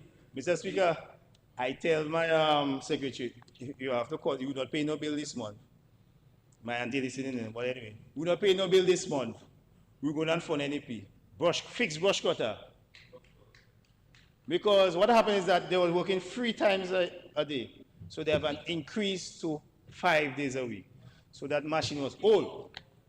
Mr. Speaker, 3 of the machine broke down. I said, boy, a machine is $3,000. Mr. Speaker, I come to Roseau, take an invoice by Still. I go on the 6th floor on the west wing. Mr. Speaker, on the west wing, I say, my friend, I would like a brush cutter to go to Margot, please. Mr. Speaker, no long talking. Morning, I would like a brush cutter to go to Margot, please. This is the invoice. You know, okay, Charlo. You call us there. Sorry, Mr. Senator Lockhart. They say give him an hour. Mr. Speaker, in 45 minutes, the secretary on the West Wing, I don't want to call her first name, Sandy, call me back and say, it's ready, sir. I say, wow. Now I have to take the brush cutter now, dirty up the woman's seat on the transporter. Bring up the brush cutter, Mr. Speaker. Mr. Speaker, Margot will not remain dirty unless I am not the parrot, not under my watch. Mr. Speaker, right now, the NEP supervisor have my number on speed dial. She don't know where I'm getting it, but I will get it for her. Overdraft is always there, Mr. Speaker. Overdraft is always there. Mr. Speaker, once again, $2.5 million over. Because housing, I didn't get no stats from housing, that's millions. Other ministries that have been doing their thing with other, I know it. In my constituency, I didn't put airport grooving into that. I didn't put a lot of things into that. Mr. Speaker, this 2.5 is what I just put in my head, get some figures now and then. Mr. Speaker, as an independent candidate, Mr. Speaker, 2.5, Mr. Speaker, I think I will work with. Mr. Speaker, over 2.5 and counting. Because, Mr. Speaker, this is the best way. I think an independent candidate can represent their constituency, not by talking, by getting things done. And Mr. Speaker, the overdraft is needed. The overdraft is needed because this, I see my opposition leader. Mr. Speaker, sometimes we have to unite, you know. We have to unite because you see this fighting thing there, one Dominica we have, only one Dominica. We only have one Dominica. Mr. Speaker, I see I bring my senators in here. I see certain people jump over my senators. I mean, there are strong-minded people, they choose to do this, choose to do that. Mr. Speaker, you'll never find me jumping up on my senators and them. They're from my same village. We forgive, we forget, we move on, we work together. But Mr. Speaker, it's one marigot. Sometimes I'll block them off, marigot. It's marigot. Mr. Speaker, we have one Dominica. We have to work with one another. All the major capital projects, it will come to completion. Although the Minister of Energy, Mr. Speaker, Mr. Speaker, when you come to Domlek and geothermal, I just want to dive into that a little bit. Because they're trying their best. But Mr. Speaker, as I reach up Friday, lights going, Mr. Speaker, I say, where? All I say, Vince. All I say, Vince. Mr. Speaker, Sunday again. Mr. Speaker, Sunday again. The lights were, Saturday I was in a wedding, Mr. Speaker, a wedding. Reception. Group. I just bought out Vince. And I take him about way. But Mr. Speaker, what I'm appealing to Domlek and maybe the Minister of Energy, sometimes apology go a long way. And a timely apology too. Never too late. Sometimes a press release, put out something. As Minister of Energy, don't make Domlek get all the little blame. Put out something as Minister of Energy. Because it's your formal we trying. Sometimes it's not your formal, but sometimes just cover them up, man. It's one. You have to take one for the team. You have to take one. You say I take so much for the team, man, for Margaret, man. I take it so much gross, man. You see that our opposition leader now? You have to unite and make the thing work. We cannot afford to fail, Mr. Speaker. We cannot afford to fail. If we keep failing, the overdraft going to be multiple times what we're discussing now. So we have to make sure it works. We have to make sure the international airport finish. And as we're on the international airport, one of the issues I spoke to the Minister of Public Works, you see the wave overtopping? It's simple. Once the international airport is finished, wave overtopping issue is finished. Mr. Speaker, when you reach on Mervynhall Bridge, straight across. Straight across. It's not heavily utilized, airport is not heavily utilized. If you don't want to wait for anything, you go in your seesaw. Mr. Speaker, as soon as the International Aviation Commission, you ask for straight across the airstrip, and you're not in the wave of a matter solved. That's easy because we are ready. That's why we have to support the international airport and fast track it. That's why we have to support it and fast track it, so eventually we'll come out in that wave of a topic issue. 4 more minutes. What? Mr. Speaker? No. That's all right. I think everybody get the point that we have to support the overdraft. Yeah. So, because it is benefiting my constituency a great lot. Although the minister tells us of agriculture, told us it's thriving. But sometimes we need some figures. He says 700 million by thing. Where are we? What brought us there? Where we need to improve, which if it is crops or if it's in the livestock. And sometimes we still cannot just say we invest in 35. What about people that have their money and just go and build pen? Next thing we have a glut one time.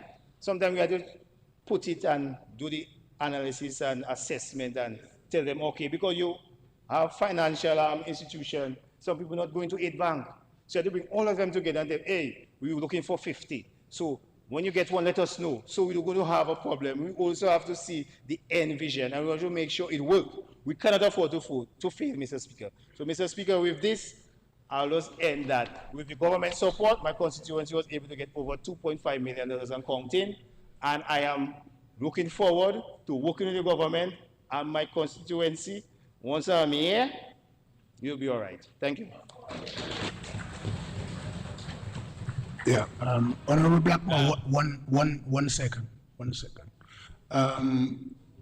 I don't usually commend presenters, but I've been on a little crusade on my own, trying to ask members to follow the rules of the House and minimize the reading. Honorable Charles, I don't want to say if he is excellent or not, in his own style. But he have proven that members on both sides can adopt their own style and represent their constituency. So I'm not going to say to give him a round of applause because I don't want it to be said that I begin him up, you know. But good approach, and I would like other members to follow suit. Thank you. Honorable Blackmore, you are recognized. You may proceed. Thank you, Mr. Speaker. Mr. Speaker, I'm not in a very good mood. And as a result, I was not sure what I was going to actually speak. And when I heard Senator Vidal from Salisbury, somebody who went through a formative period of education during the lifetime of the Labour Party administration in office, a bright, intelligent young lady, I believe that is indicative of the policies of the Labour Party insofar as the educational system is concerned in Dominica. Let me just say, Mr. Speaker, that Dominica has a 94% literacy rate, which therefore, Mr. Speaker, put it among the highest in the region and the broader region educational metrics, Mr. Speaker.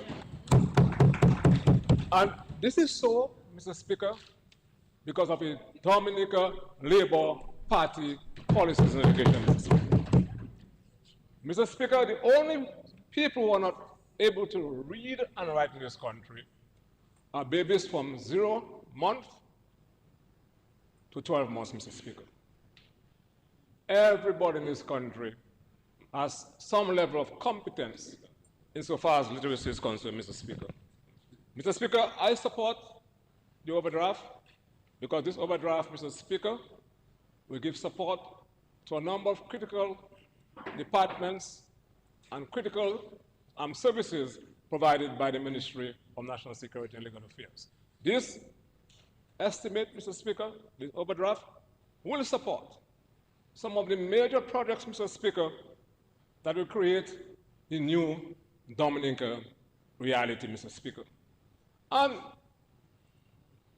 a number of us, including some of us in this Honorable House, are not able to fathom, Mr. Speaker, the extent of the importance of those projects, Mr. Speaker, on creating a new Dominican reality, Mr. Speaker. Mr. Speaker, let me start firstly with the geothermal energy undertaken in this country. In 1969, Mr. Speaker, in the Commonwealth of Dominica, before the independence of Dominica at the time, a report by the UNDP was done, Mr. Speaker, to explore the possibility of geothermal energy in this country. In 1969, Honorable Vince Henderson was a toddler. Oh, sorry, he was not born yet. Okay? I was referring to myself, Mr. Speaker. Yeah, I was referring to You myself. see why you should refer to your notes now. Yes. In 1969, Mr. Speaker, the Honorable Prime Minister was not born yet. I was a toddler. And Mr. Speaker, subsequent to that, you had Yuli Blanc, you had Patrick John, you had the great Dame Eugenia Charles, you had Edison James, who's still alive, you had the late Roosevelt Douglas, you had the late Pierre Charles, and we never saw the materialization of geothermal energy, Mr. Speaker.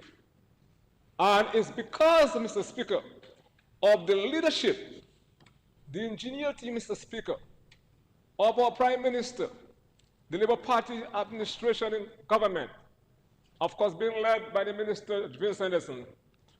Geothermal energy now, Mr. Speaker, is not only a dream, Mr. Speaker, it forms part of the new Dominican reality, Mr. Speaker. And today, Mr. Speaker, as I speak, all of us before this honorable House, Mr. Speaker, the geothermal energy is being transmitted on the ground for the national grid, Mr. Speaker. Mr. Speaker, that is the new Dominican reality we must speak to and we must appreciate, Mr. Speaker. Let me just say further. To dig almost 2 miles into the earth's crust, Mr. Speaker, and to extract energy, Mr. Speaker, to the surface, and to have it, Mr. Speaker, into a plant and transmitted to a national grid, Mr. Speaker, on the ground. That is big science, Mr. Speaker, and that could only have been done by the Dominican Labour Party administration, Mr. Speaker. And because that is why a serious government needs time in office. In this leadership, it needs political will, Mr. Speaker. And that is why, Mr. Speaker, the 25 years that the Labour Party has spent in power is justified, Mr. Speaker, because no other government was able to do what we're doing now, Mr. Speaker, and to have geothermal energy. And I look forward when we'll move, Mr. Speaker, from today, which is 70% renewable mix, to 100% renewable energy, Mr. Speaker, being pumped through a national grid, the first in the Caribbean and the first in the world to do that, Mr. Speaker, because of the leadership and ingenuity, Mr. Speaker, of the Dominican Labour Party administration, Mr. Speaker. So this is some of the stuff. This is some of the stuff. And that's why I said that time is important. Because the production well that is being utilized today, Mr. Speaker, was built in 2012. We are talking about resilience, Mr. Speaker. Hurricane Maria passed, before that we had Erica, and the wells were intact, Mr. Speaker. It speaks to the resilience, Mr. Speaker, that the Prime Minister and the Labour Party government has been talking about. Only this government had the political will and the competence to have done that, Mr. Speaker. Mr. Speaker, I also give support. And having said that, the transmission line, which is costing the state $45 million US, support will be provided to this undertaking, Mr. Speaker, through the measure which is before this honorable House, Mr. Speaker. Mr. Speaker, before I just speak briefly about some of the critical elements within the ministry we'll get support from, I want to talk about the international airport too, with your permission, Mr. Speaker. Because, Mr. Speaker, I do not like to fly, and especially on small planes. Small plane. And that is a reality for a number of people, Mr. Speaker. So a new day is done. And the new Dominican reality I'm talking about, Mr. Speaker, the days of having to overnight in airports, sleep in airports, 24 hours to get to Dominica from the main centers in New York, in Washington, D.C., and in London. That will be cut, Mr. Speaker, to hours, Mr. Speaker, because that is the new Dominican reality that we are talking about, Mr. Speaker. So no more sleeping in hotels to come to Dominica to overnight. What that means to the divers, Mr. Speaker, who want to come to Dominica, people who want to do business, Mr. Speaker, 1 hour is important for them. So, Mr. Speaker, I'm happy when I heard the leader of the opposition of Salisbury, the MP for Salisbury, Mr. Speaker. I want to commend them, Mr. Speaker. I know you're very sharp, Mr. Speaker. I don't want to bring you into the debate, but as an industrial engineer, folks like you are very bright, so you're very observant. And something symbolic took place when she was presenting, Mr. Speaker. She was smiling because she was feeling the symptoms, Mr. Speaker, of the new Dominican reality that I'm talking about in this budget. And she drank 21 glasses of water, Mr. Speaker. I counted them. She drank, yeah.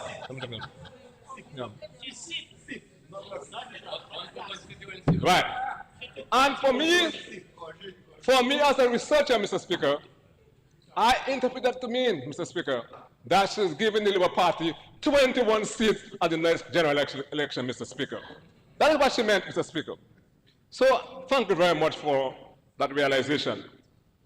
Mr. Speaker,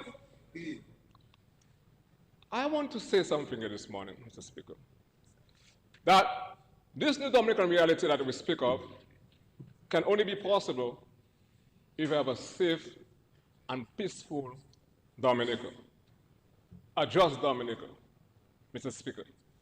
And that is why, Mr. Speaker, I'm looking forward for the training of 61 additional police recruits, Mr. Speaker, in this new financial year. And I know some support will be provided for that in that regard, Mr. Speaker. And I want to place on the record, Mr. Speaker, my appreciation for the tremendous work that the police have been doing thus far. There's always room for improvement. And, Mr. Speaker, if you permit me, as I speak about the need for a peaceful and just Dominica, I also want to take the opportunity to call on parents, guardians, members of the various communities within Dominica as to the importance of the roads, Mr. Speaker, in ensuring that there's some degree of ownership in that quest for a safer and more just Dominica. And I'm therefore calling, Mr. Speaker, and all of us with a role to play, Mr. Speaker, to protect and to safeguard the most vulnerable in our mix, especially the young children who are placed under our care. It takes a village to reach a child. Mr. Speaker, as we sit in this honorable house and we discuss in this honorable house, there's a particular reality confronting this country and a particular community. And I permit you, with your permission, Mr. Speaker, I made reference to that. I cannot say much about is the life matter that's under investigation. And Mr. Speaker, and I'm hoping that some closure can be brought to this missing child. And I'm also calling on us again, because I'm getting tired and fed up of this element of hypocrisy in this country. And we must stop it. We must stop it. I have no use for people who make it their vocation to interfere with minors and to spoil their lives. Those who rape, I don't like you. Don't call my phone. Those who take advantage of minors, I don't like you. Don't call my phone. I make no apology for that. And this is hypocrisy must stop. And I'm calling on the police. I'm calling those who are engaged at the social services. I'm calling on the pastors, bullets, rastas to play a role. And those pastors and those who, by false pretexts, present themselves, Mr. Speaker, as disciples of the Lord. I do not like you.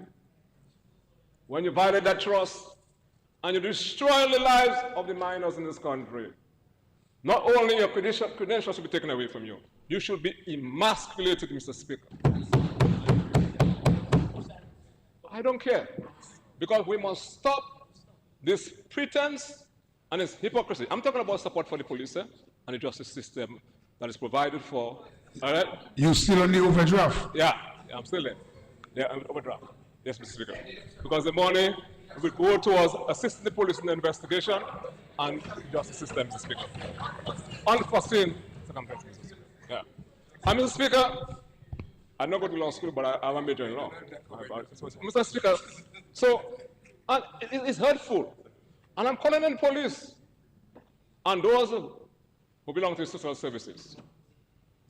This government has done everything to pass a series, Mr. Speaker, of family laws. We have created a department within the Ministry of Social Services, a Director of Social Services, Mr. Speaker. And if a child is being neglected, abused, therefore report the matter to the appropriate services. And the guardians, the parents, the doctors, the teachers, those who are entrusted with the care of the minors, this administration, I was the chairperson, supported by Mr. Ray Harris and of course the Edith Chambers, we redefined and expanded the definition of certain offenses under the Sexual Offences Act. It's an offense not to report an abuse of a child. And the parents and guardians who use the children as commodities and take what they call lingerie money, it's against the law. And it's high time the police start prosecuting those people and put them in the same cells with those who violate the young children, Mr. Speaker. Unless we do those things, that is not going to stop. And I'm tired and sick of the hypocrisy in this country, and they blame the Prime Minister and the Minister for National Security. I do not have any use for any rapist, or any pastor, or any person of the Lord parading who violate and destroy a child's life. And then, I'm calling the police again. We have a bail act. And the bail act demarcates the offenses for which station bail can be given. And when people violate, especially our young children in this country, there should be no station bail, Mr. Speaker. That's what the law says. We must stop the condoning of those activities, Mr. Speaker. I know a lot of people don't like Reverend Black Messiah, you know, but I want to die that way, Mr. Speaker. You have to be able to say things as they are, not to please people, but to please your conscience and to please God, Mr. Speaker. That's what you live for, Mr. Speaker. So I wanted to get out of my mind. That's why I say I'm not in a good mood. So I must, Mr. Speaker, we, your government, have been working with the police on this matter. This matter is a very peculiar one in the sense that you cannot say too many things. I want to express my gratitude to our regional and international friends who have been providing expert assistance to us to get to the bottom of this matter. But I want to send a call to those from the communities who are involved in the reconstruction of fake social media accounts, pretending that they're talking to a missing child, Mr. Speaker. That is wrong and that's evil. And I'm happy that the police have been able to detect that, Mr. Speaker. That is not right. This is an un-Dominican approach. And I want to also say, irrespective of a person's minor disposition or habit, all life is important. Every case is important. We must isolate responsibilities, Mr. Speaker, and we must investigate and respond to a matter based on its merit, Mr. Speaker. And every day, Mr. Speaker, we have a focus on this matter. I want to commend the police for having a strong investigative team being led by Deputy Commissioner of Police, Mr. Speaker, to investigate that matter on all sides support, Mr. Speaker. I feel very personal about that because I'm the father of two wonderful daughters. And let me tell you something. I don't say much, when they're small. I don't say much because somebody used to say, Castanet was not born yet. Mother and son play with you, Mr. Speaker. I will not interpret that, Mr. Speaker, for you. Mr. Speaker, I want to also speak to the justice system in this country. And I want to actually commend the Chief Magistrate and the staff, Mr. Speaker. We have, and also I want to commend my cabinet colleagues for approving the additional magistrates, Mr. Speaker. We now have the full complement of magistrates on the bench, Mr. Speaker. And we introduced the Night Court. When we did so, Mr. Speaker, the Dominican Bar Association was not 100% on board. But now I feel elated, and I want to commend the President of the Bar Association. C2 is going to Night Court. Everybody's going to Night Court. And from the inception of the NICOT, Mr. Speaker, from the 30th of June 2025 to now, they have disposed over 300 cases, Mr. Speaker, at the NICOT, Mr. Speaker. That is the new Dominica that reality that I'm talking about. When you can have swift and quick justice, Mr. Speaker, that's what we're doing. We had the situation before the initiation of the NICOT. We had 170 people on remand at the Dominica State Prison, Mr. Speaker. And of course, unforeseen, you have to feed the prisoners, and you have to call the AFS to get money, so that's unforeseen also. That's there. So, Mr. Speaker, now we now move from 170 people on remand to 74, Mr. Speaker. And that is what we are talking about, Mr. Speaker. We are now 195 insofar as the population is concerned. That's the lowest the population has been in over 40 years, Mr. Speaker, in Dominican history, Mr. Speaker. That is in the Dominican reality I'm talking about, where less of our populace are incarcerated, and they can be out to live wholesome lives, contributing towards mainstream society, Mr. Speaker. That is what the Dominican Labour Party is all about. And that is why, unforeseen, we're hoping to get some money to continue, Mr. Speaker, with our farm program. I'm happy that the prison has been able to provide vegetables, etc., to the infirmary, the grotto home, etc. And those are the things we want to do, Mr. Speaker, as we have a new approach. And to place less emphasis on incarceration and more emphasis on rehabilitation, Mr. Speaker. So when our inmates leave the prison setting, they can go out with a skill. So that is why, Mr. Speaker, we're embarking on a very aggressive approach to have, within the prison system, programs that are tailored for vocational skills, Mr. Speaker. 10 more minutes. Yeah, that's cool. And so, Mr. Speaker, this estimate before, this overdraft before this honorable House, Mr. Speaker, will also help us to do something else within the ministry, Mr. Speaker. Mr. Speaker, the registry of titles, we have to ensure that we get what you call a scanner, unforeseen. All that's provided for, Mr. Unforeseen. What we intend to do, Mr. Speaker, because the land and title is something new that was introduced by the Labour Party administration. And as we speak, Mr. Speaker, we have no, Mr. Speaker, no bottlenecks,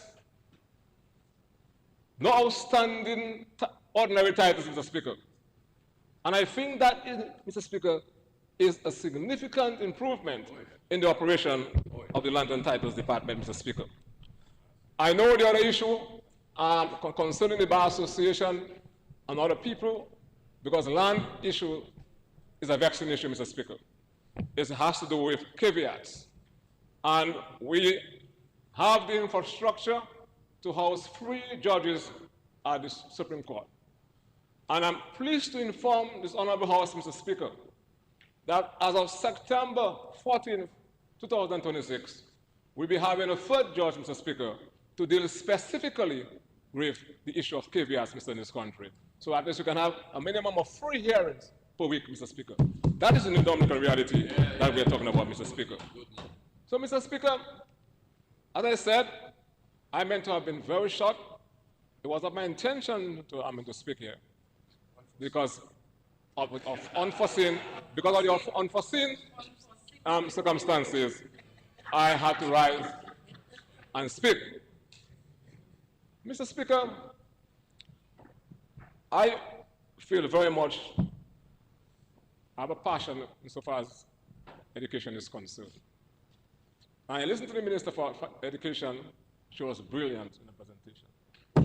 And I'm saying, Mr. Speaker, I'm saying we must not forget. We speak about the international airport. We speak about the cable car, which I'll speak to briefly within my 10 minutes, Mr. Speaker. But I'm seeing something happening where the Golden Secondary School used to be. And Mr. Speaker, that is a symbol of intent that the Labour Party is transforming the educational system in this country. Not only for Dominica, but a regional symbol, Mr. Speaker, where artisan skills can be taught in this country. Whether in Antigua, whether in St. Kitts, you can come to the center of excellence, Mr. Speaker, for vocational skill in the Commonwealth of Dominica, Mr. Speaker. That is the new Dominican reality that I see, and that's the new Dominican reality that the member for Salisbury constituency also sees, Mr. Speaker. So I want to place on this record my appreciation as a Dominican, with your permission, Mr. Speaker, to the People's Republic of China, Mr. Speaker, for the tremendous interest they have taken in the development of this country, Mr. Speaker, over the years, Mr. Speaker. Because what we are doing there to transform this country cannot be done by ourselves alone. And we must never underestimate, Mr. Speaker. I see the former Minister for Public Works there and Housing, my colleague. The transformation process that started when the Prime Minister established diplomatic relationship with the People's Republic of China. I'm calling on all of us to treat them with respect. And I have never seen, I was a good student of history, very good student of history, Mr. Speaker. And in reading our Caribbean history, and our there was a book they call it Western History. Can you call that? For the past history, you have to read that. Once you cram that, you must pass history. And I have never seen, Mr. Speaker, anywhere in our Western history where the Chinese people colonized any part in the Caribbean or the world, Mr. Speaker. I think it's in bad taste, therefore, to be posting images in the public space in this, trying to create the impression that the People's Republic of China is colonizing Dominica, Mr. Speaker. That's unacceptable, and we must condemn it, Mr. Speaker, irrespective of our political position, Mr. Speaker. My last point, Mr. Speaker, unforeseen again, Mr. Speaker, I went as a young boy to the Boiling Lake. What my brother was saying, not there, we used to walk all about. We used to walk all about. Left 4 o'clock in the morning, Emerald Pool walking, all the way walked. Midland Falls, through Massac in a track, etc. And my age right now, I cannot see myself walking, although I'm still very fit, walking to the Boiling Lake. But think about it, Mr. Speaker. Those who want to hike can do that if you love adventure. But how great it shall be for those like people like me who maybe don't want to walk, the mammies. Can you imagine mammy on a cable car strolling for the first time and seeing that nice view, Mr. Speaker? Can you imagine that? That is the new Dominican reality we're talking about, where options are being given to you to see this magnificent lake, Boiling Lake, Mr. Speaker, and at the same time appreciate nature and Dominica's topography, Mr. Speaker. That is the thinking, Mr. Speaker. That is the new Dominican reality that we're talking about. And that can only be done by the Dominican Labour Party administration. My final comment, as an end, Mr. Speaker, we are, whether we like it or not, we are at a major intersection in the development of this country. An intersection of prosperity, stability, and one of hopelessness, Mr. Speaker. And all the things that you heard in this budget presented by Dr. Mack earlier on, and all the line items that he made reference to, the significant projects that are going to change, Mr. Speaker, dreams and things that were impossible to realities, Mr. Speaker, are at a risk of being stopped, discontinued, if we make the wrong choice, Mr. Speaker, and elect folks who do not know what they're doing, Mr. Speaker. At the end of the day, that's the reality, because democracy has to be appreciated by choices. Okay? But sadly, from what I'm seeing on the other side, there's even not a binary choice. Mr. Speaker, because there's nothing coming from the other side, Mr. Speaker. And I feel for the member of parliament from Marigot. And maybe next time, because I'm not the prime minister, I don't have a crystal ball. I wish I had one. But I do not think I'll be standing there for our next budget before the next election. You don't know. But if we were to return, Mr. Speaker, through you, maybe you have to prepare a protective shield for the member of Marigot to sit in his honorable house, Mr. Speaker. Because, well, maybe two of you are more online right now. But I'm saying by virtue of the last presentation she made. But I feel for you, but it's your fault. It's your fault. And when people do their things, I do feel sorry for them sometimes. You should never have left Labour in the first place. Mr. Speaker, thank you very much.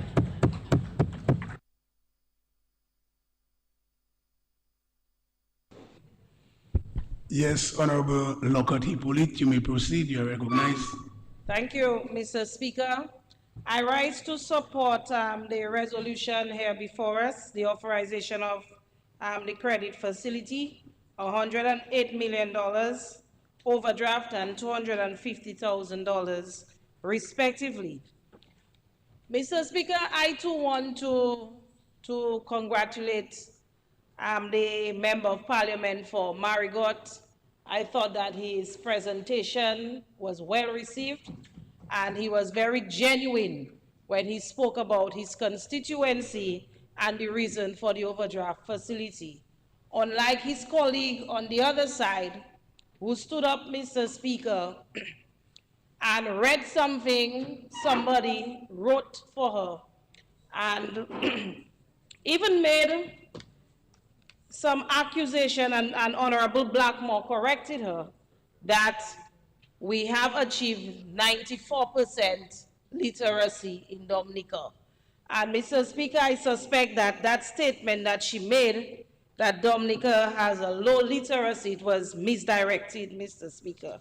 And she needs to retract that statement. And Mr. Speaker, when the parliamentary opposition comes to this house, this is the highest court of the land, and they make those statements, and what they do is they walk out. So if GIS could focus their camera on this side, you'll see that all the seats are empty. And that shows, except the PAL rep for the Marigot constituency, who's there sitting there, Mr. Speaker, and that shows that they are not concerned at all about the development of this country. While I'm on my feet, Mr. Speaker, I want to commend Honorable Dr. Irving McIntyre for a well-presented budget, Mr. Speaker. I believe this budget was presented in a time when we have no economic comfort. It is a time of uncertainty. And what this government has done is to put measures forward to safeguard and to cushion the impact of the shocks, Mr. Speaker, that we speak about in the resolution that is here before us. Mr. Speaker, as I speak about shocks, and many people do not want to hear about it, especially those on the other side, I believe that we face one of the worst shocks in recent times, COVID-19. 40% of our revenue was decreased, Mr. Speaker. We had to shut down our borders from the outside world. Government had to create an entire hospital at Douglas Childs Airport, Mr. Speaker. We had to feed the patients there. We had to pay for transportation costs, Mr. Speaker. And we were the only country in the OECS that were able to give out vaccines, Mr. Speaker. Only country. And so we spent a lot of money combating and fighting COVID-19. Mr. Speaker, we talk about the Ukraine and Russia war, the rising cost of inflation. And Mr. Speaker, the government is the largest consumer of goods and services. So when fuel and oil prices rise, we feel it. When shipping costs increases, we feel it, Mr. Speaker. Whatever is happening globally and whatever that is being experienced globally, we too, we feel the brunt of it, Mr. Speaker. And so therefore, the overdraft facility that we are asking for, or we're coming to the House for, is not something that is new to us, Mr. Speaker. It's not new. And the measures that we have brought to this House in this year's budget, the 2026-2027 budget, we have forgotten, Mr. Speaker, $43 million. $43 million. And so what we must ask ourselves, Mr. Speaker, is when we as a government forgo $43 million, where are we getting the rest of the monies from to pay recurrent expenditure? And I really want to commend the Minister of Finance and the Ministry of Finance. Because for 4 years, we have been coming to this House, and we have not once, Mr. Speaker, asked for an increase in the overdraft amount. The overdraft amount remains the same for 4 years of $108 million. And that is commendable, Mr. Speaker. Notwithstanding what we have gone through, notwithstanding Hurricane Maria, notwithstanding the pandemic, notwithstanding the Ukraine-Russian war, and notwithstanding the inflation that we are seeing today, Mr. Speaker.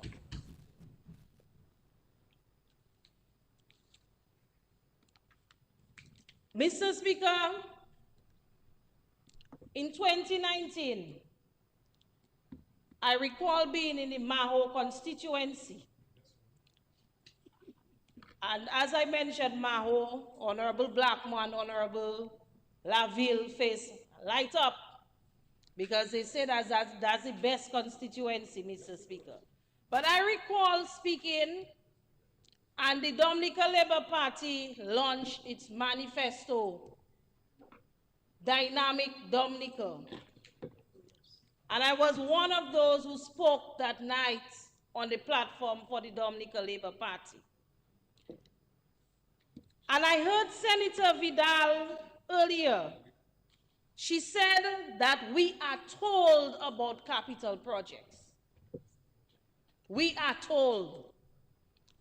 But as a parliamentarian, Mr. Speaker, Senator Vidal should know what is going on.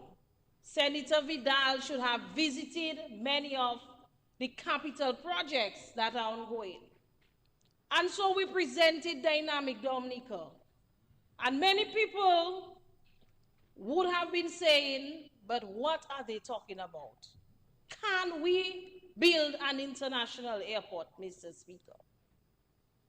And today, if you drive, Mr. Speaker, through Wesley, and my mother told me she took a lovely drive down the West Coast on Saturday, went to Portsmouth, went through Kalibishi, nice road, Mr. Speaker, went into Wesley, and what she saw, Mr. Speaker, she could not believe it. Buildings going up, terminal building, the fire station at Wesley, Mr. Speaker. And we are constructing the Roosevelt Skerrit International Airport. And so that is not a fairy tale. It is not a story. Who have eyes to see, Mr. Speaker, let them see. Then we come to the Valley, the cable car project. The cable car has been constructed. What is happening now? They're building the infrastructure surrounding the project, Mr. Speaker. Several Dominicans engaged on that project. And when this is completed, we heard that the minister said that we have increased the number of visitors that are coming to the island. And so when that is completed, we envision and we expect to see triple the amount of visitors on island, Mr. Speaker. Mr. Speaker, a lot of people don't like to hear that, but it is because of the Dominica Labour Party that so many people are visiting our island. We have created the access. No more having to overnight in Antigua. When the Minister of Tourism brought to Cabinet the cost of grooving the runway at Douglas Charles, Mr. Speaker, all of us frightened at the cost. We could not believe how expensive it was to groove a runway and to extend. And so today we're seeing American Airlines direct flight coming into Dominica, from Dominica to Miami, Miami to Dominica, United Airlines, Mr. Speaker, Contour Airlines, Mr. Speaker, coming in.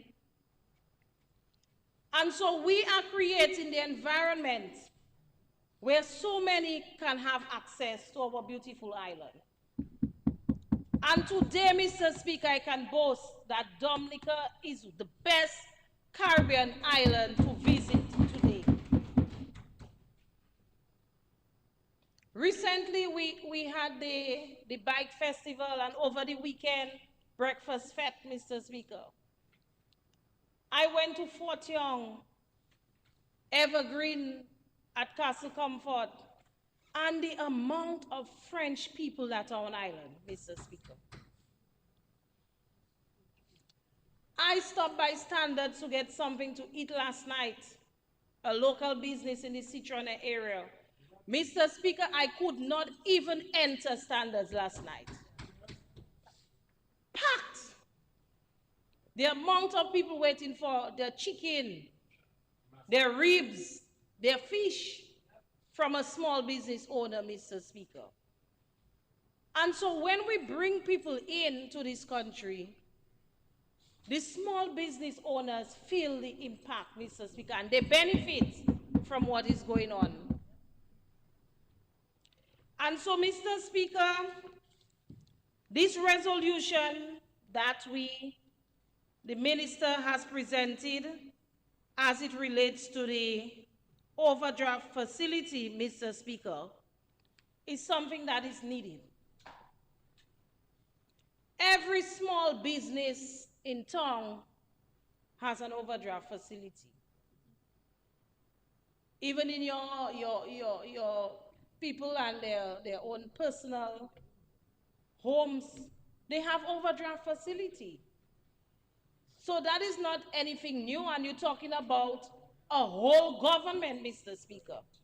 Entire government. $108 million overdraft facility is not even enough for us. And I personally believe that that should be increased, Mr. Speaker.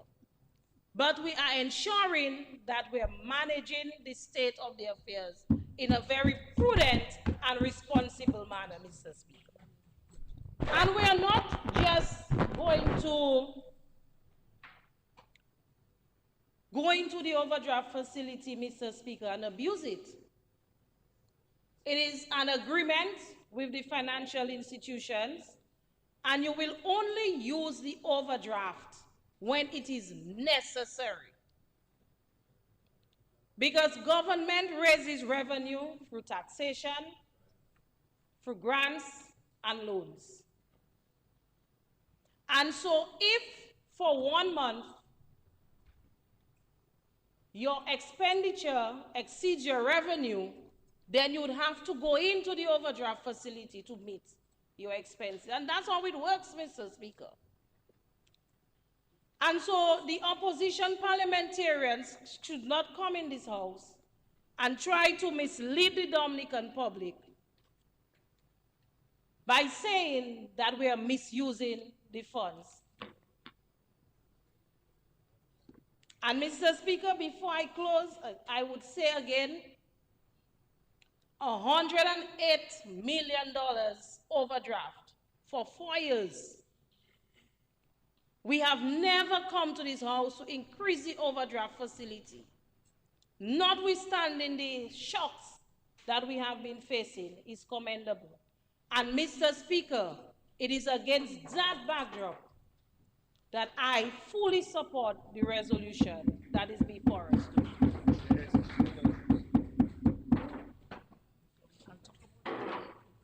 Yes, Honorable Dr. Henderson, you may proceed. You are recognized. Thank you very much, Mr. Speaker.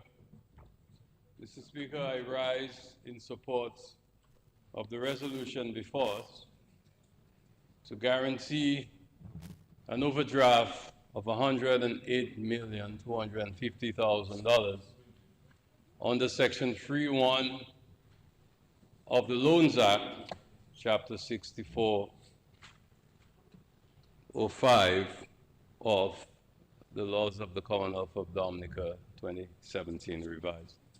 Mr. Speaker, every year, once there is this resolution before the House, it is important to remind the public, and although I felt this year perhaps may not have been necessary, but after the presentation from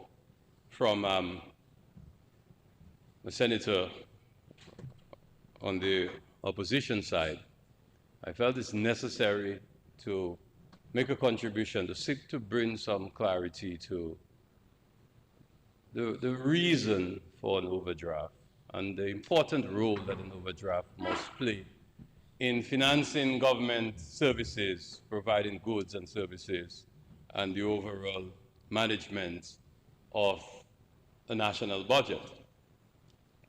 So in the simplest terms, the overdraft is really there to assist the government in managing public finances.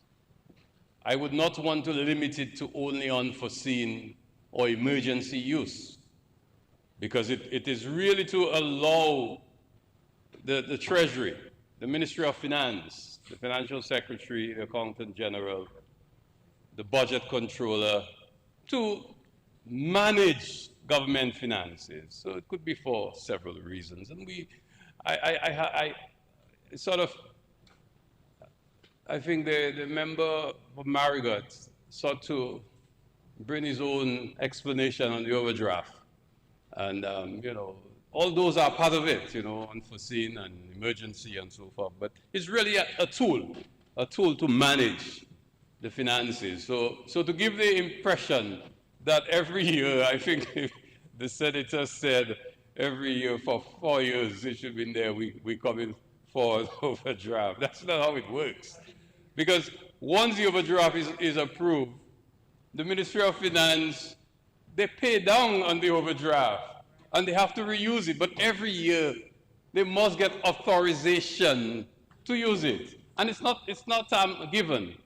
It could be next year, perhaps Ministry of Finance could advise the Parliament that they only need $50 million.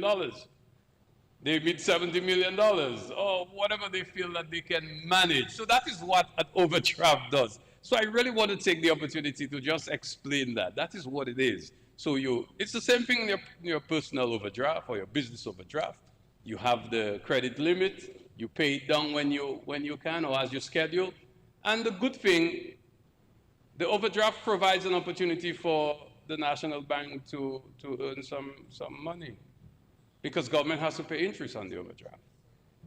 I think it's all part of how the economy works. And I want to say, Mr. Speaker, when the leader of the opposition spoke about GDP and those macroeconomic indicators, as if they're far-fetched and make no sense, but it is those things that the bank will have to evaluate to determine if it's going to allow the government to have an overdraft facility at their bank. It's not because we passed the law that it obligates the financial institutions or mandate them rather, to give us that facility. We still have to go and negotiate that facility. In the past, it used to be in the respective banks. We used to take perhaps a Royal Bank. What was the other bank? There was Barclays Bank. No, that was long before. Oh yes, and then Scotia Bank. You know, so there used to be throughout, but each financial institution would have to evaluate the performance of the government's finances and determine whether they want to provide that special facility as they would to an individual or a business. So it is important to get that right and to understand how government finances work. But Mr. Speaker, while I'm on my feet, I just want to take the opportunity to do what my good friend from Marigot, you know, the Member of Parliament for the Marigot constituency, Honorable Charles, urged me to do. Once again, I would like to apologize for any blackout, any loss of power, any damage of appliances that were occasioned by events on the national grid. I hope that is adequate to him, or perhaps I may use a language more familiar with him. So I'm sorry. Mr. Speaker, what happened, it was funny. Although, you know, a fellow gave me a story, he told me, boy, you fang Domlek so much, and you call some names, but I suspect you didn't call a fella name and he pulled the plug. And that's why light go. But it is, I spoke to the manager, and that's not why lights, you know, went off. But I spoke to the manager of Domlek immediately after, and we have a good relationship. We, you know, whenever something happens, I reach out, or they would inform me. We have a lot of work to do. We still have a lot of work to do on the national grid. And this is why I want us to think about those things. And this is why it's important to manage the finances in such a way that government can make some investments. Because, as I said, electricity is a public good. And it's not just because Domlek is a private company. And let's go back to this. When the first time Domlek was sold back to, well, it was bought from CDC, then sold, then bought again, then sold. I think WRB and then Emera were the last of recent vintage. And at every occasion, it was said that the reason for selling the majority shares to a foreign company was to ensure that the system could have been upgraded, that the investments would have been made, so that the state would not have the burden of making the investments in Domlek. It was working with Emera. I must say Emera was a very responsible company out of Canada. And they started the process. We started seeing some improvements, reduction of line losses, improvement in efficiencies and so forth. But by the time two things happened, one, the conversation of geothermal eminently coming onto the grid, reduced investments in generators, although they got permission to acquire some generators, and those are the generators that are in Sugarloaf now. So Sugarloaf generators are of more recent age, and therefore they are some of the more efficient generators on the network. But also the second thing that happened is that they were expecting, they were expecting to get the geothermal project themselves, that is Emera, and then came Erica, and then came Maria. But the real heat was the passage of Hurricane Maria. And that affected their ability to really invest in modernizing the entire network. So what has been happening the last few days are really little issues that continue on the network, the transmission and distribution lines of Domlek, that they are improving every time something happens. And I have to commend them for that. But there is still some work to be done, some investments to be made, and I am not, again, shirking from the responsibility, but it was really, thank God, geothermal has been stable and has been online and have been with no issues over the past 6 weeks. So it had nothing to do with any of those things, but from time to time, perhaps a panel, a recloser may open somewhere, and you know, that could cause the outage. And as you notice, they did not last for a very long time. We were able to identify where the issue was and respond very quickly and get it resolved. So we're hoping that over time we will see less and less of those things happening. But I'm very happy that we are now stably on geothermal, and I expect the report coming soon on the performance in July. We will see even a greater contribution of renewable energy to the grid. And I think my colleague was trying to remind me of something there, but I said, nah, I'm not going to respond to that. I think I have done that adequately because we really are on our way to realize 100% renewables in a very short period of time. Well, Mr. Speaker, finally, before I end, I just wanted to add one more thing, and I heard the Prime Minister very passionately making the case once again of his stewardship, and we have to thank him for that. But I was reflecting on a few things, and I listened to the opposition, and I listened to a lot of the discussion around the country. And I put it in a manner that, I don't know, some people may not agree with me, but the Dominican Labour Party has become the victim of its own success. The Labour Party has done so many big things and make them look so easy.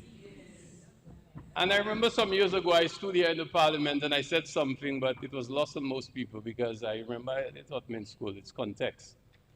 If people, you can't try to make an analogy of cricket to people who play baseball, you know? So, but I once said that it was so easy, even a caveman think he could do it. You know, the guy could add, but nobody gets it. Anyway, but the really truth is that the Labour Party has done so many big things and so many things for so many people that, one, people expect those things.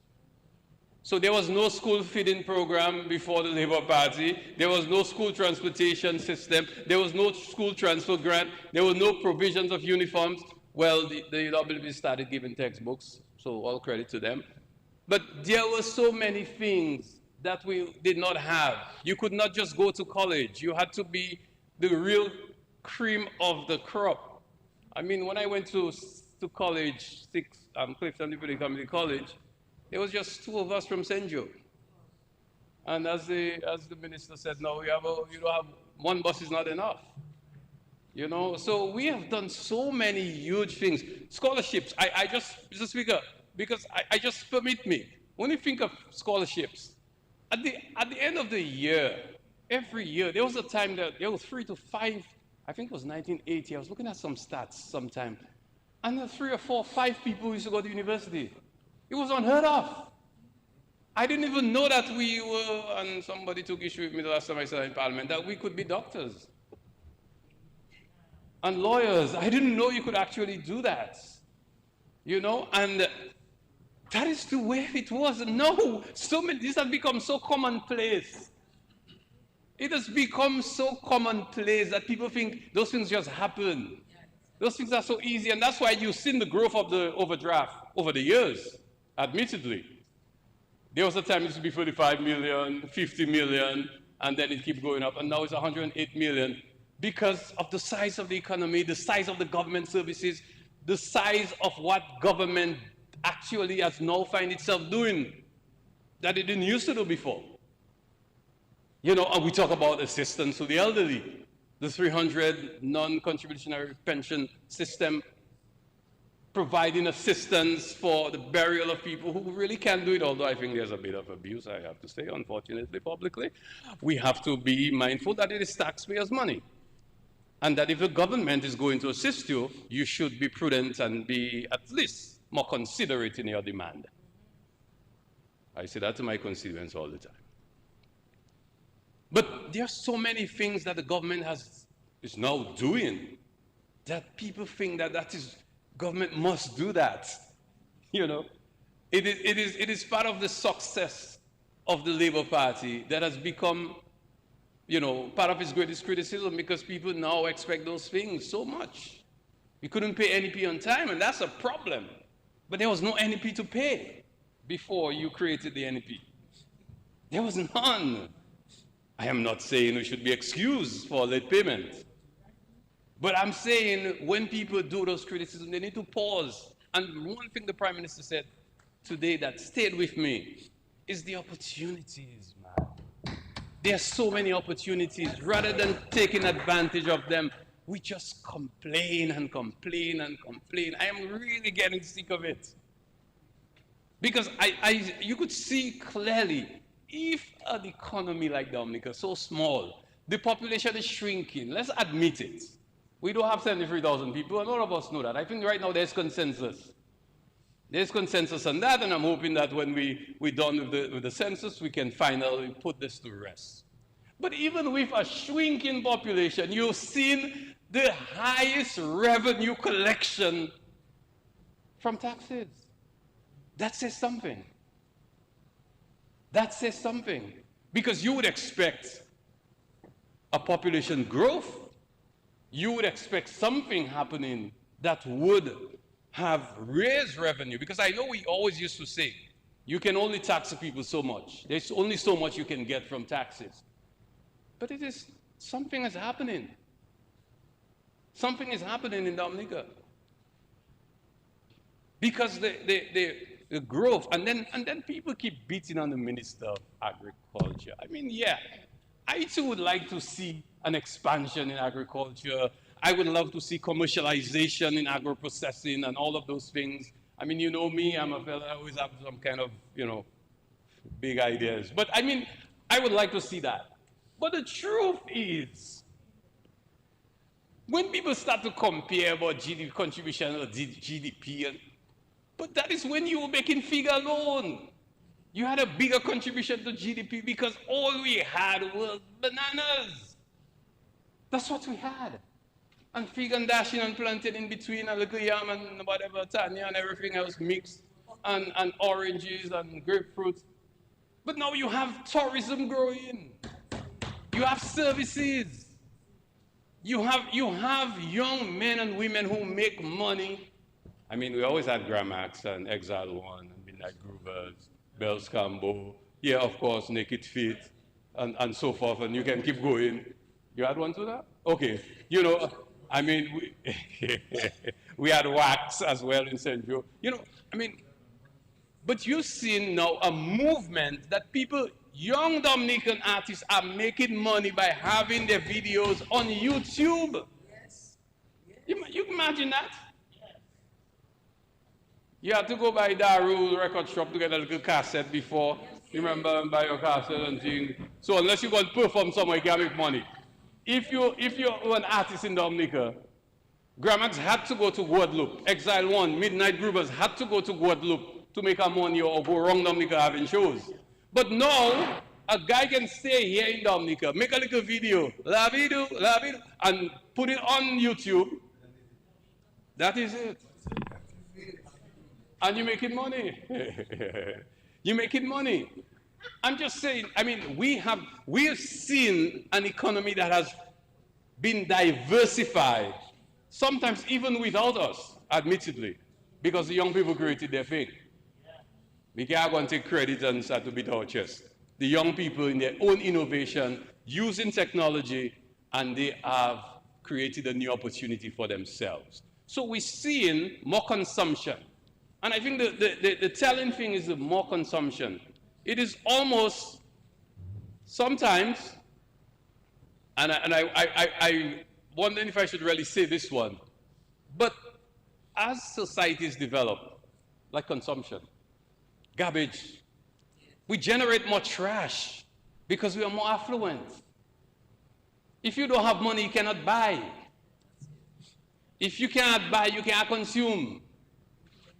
And the reason we have an increase, and yes, admittedly, we have to keep pace with that increase. We have to keep pace.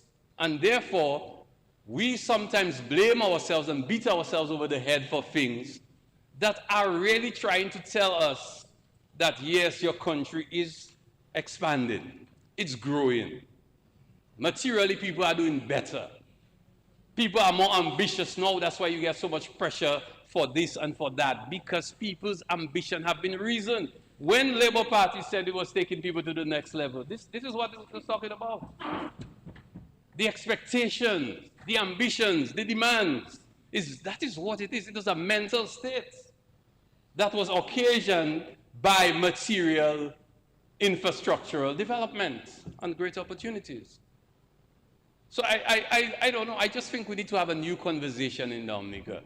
A conversation where we can start looking at what we have achieved and telling ourselves, so if there's an opposition debate, is the best path forward. That's what the debate should be about. When I hear a man aspiring to be the Prime Minister of Dominica talking about geothermal, like Bossman, that's a talk of 20 years ago. And a young man, we almost my age. Well, oh no, I'm not that young. Yeah, I forget. I just look young. But really and truly, so for a political party now to have a debate as if that's a real thing, trying to criticize Labour Party for its investment in geothermal and to say that we cannot do great things because, that is not where we should be now. The conversation, and I think the leader of the opposition, she made some great points on that. You can talk about efficiency, transparency. You can talk about those things. Talk about the options. Yes, so you're investing in agriculture. Maybe you should do this or you should do that. Or if it was me, that is what I should do. But to keep saying that there's no investment in agriculture, when you can pick up the estimates and you can see the numbers, and if you have to do it historically and go back 10 years, you will see it's unprecedented. Dominica has never seen that type and level of investments in agriculture in our history. So, Mr. Speaker, and I'm sure the Financial Secretary can speak for herself, she's there. And the Minister of Finance presented his resolution. So he will tell us, and I'm sure that he will, how prudent he is in managing this overdraft facility. Because as I said, it's a tool we use for managing the finances of the state. I'm sure there are some challenges that we have to confront as we go through this fiscal year. And we must ensure that the balancing act of being fiscally prudent and meeting the needs of the people, ensuring that we're not too constrained by the desire to achieve overly ambitious fiscal prudence and forsake being able to to provide goods and services to people who need them the most, and to ensure that we can continue on the trajectory that we have been for the last few years, where we can expand the economy in a way that people can benefit. And I think even when we spoke about new industries, new opportunities, and I have to commend the Minister of Tourism for persistence on a bike fest.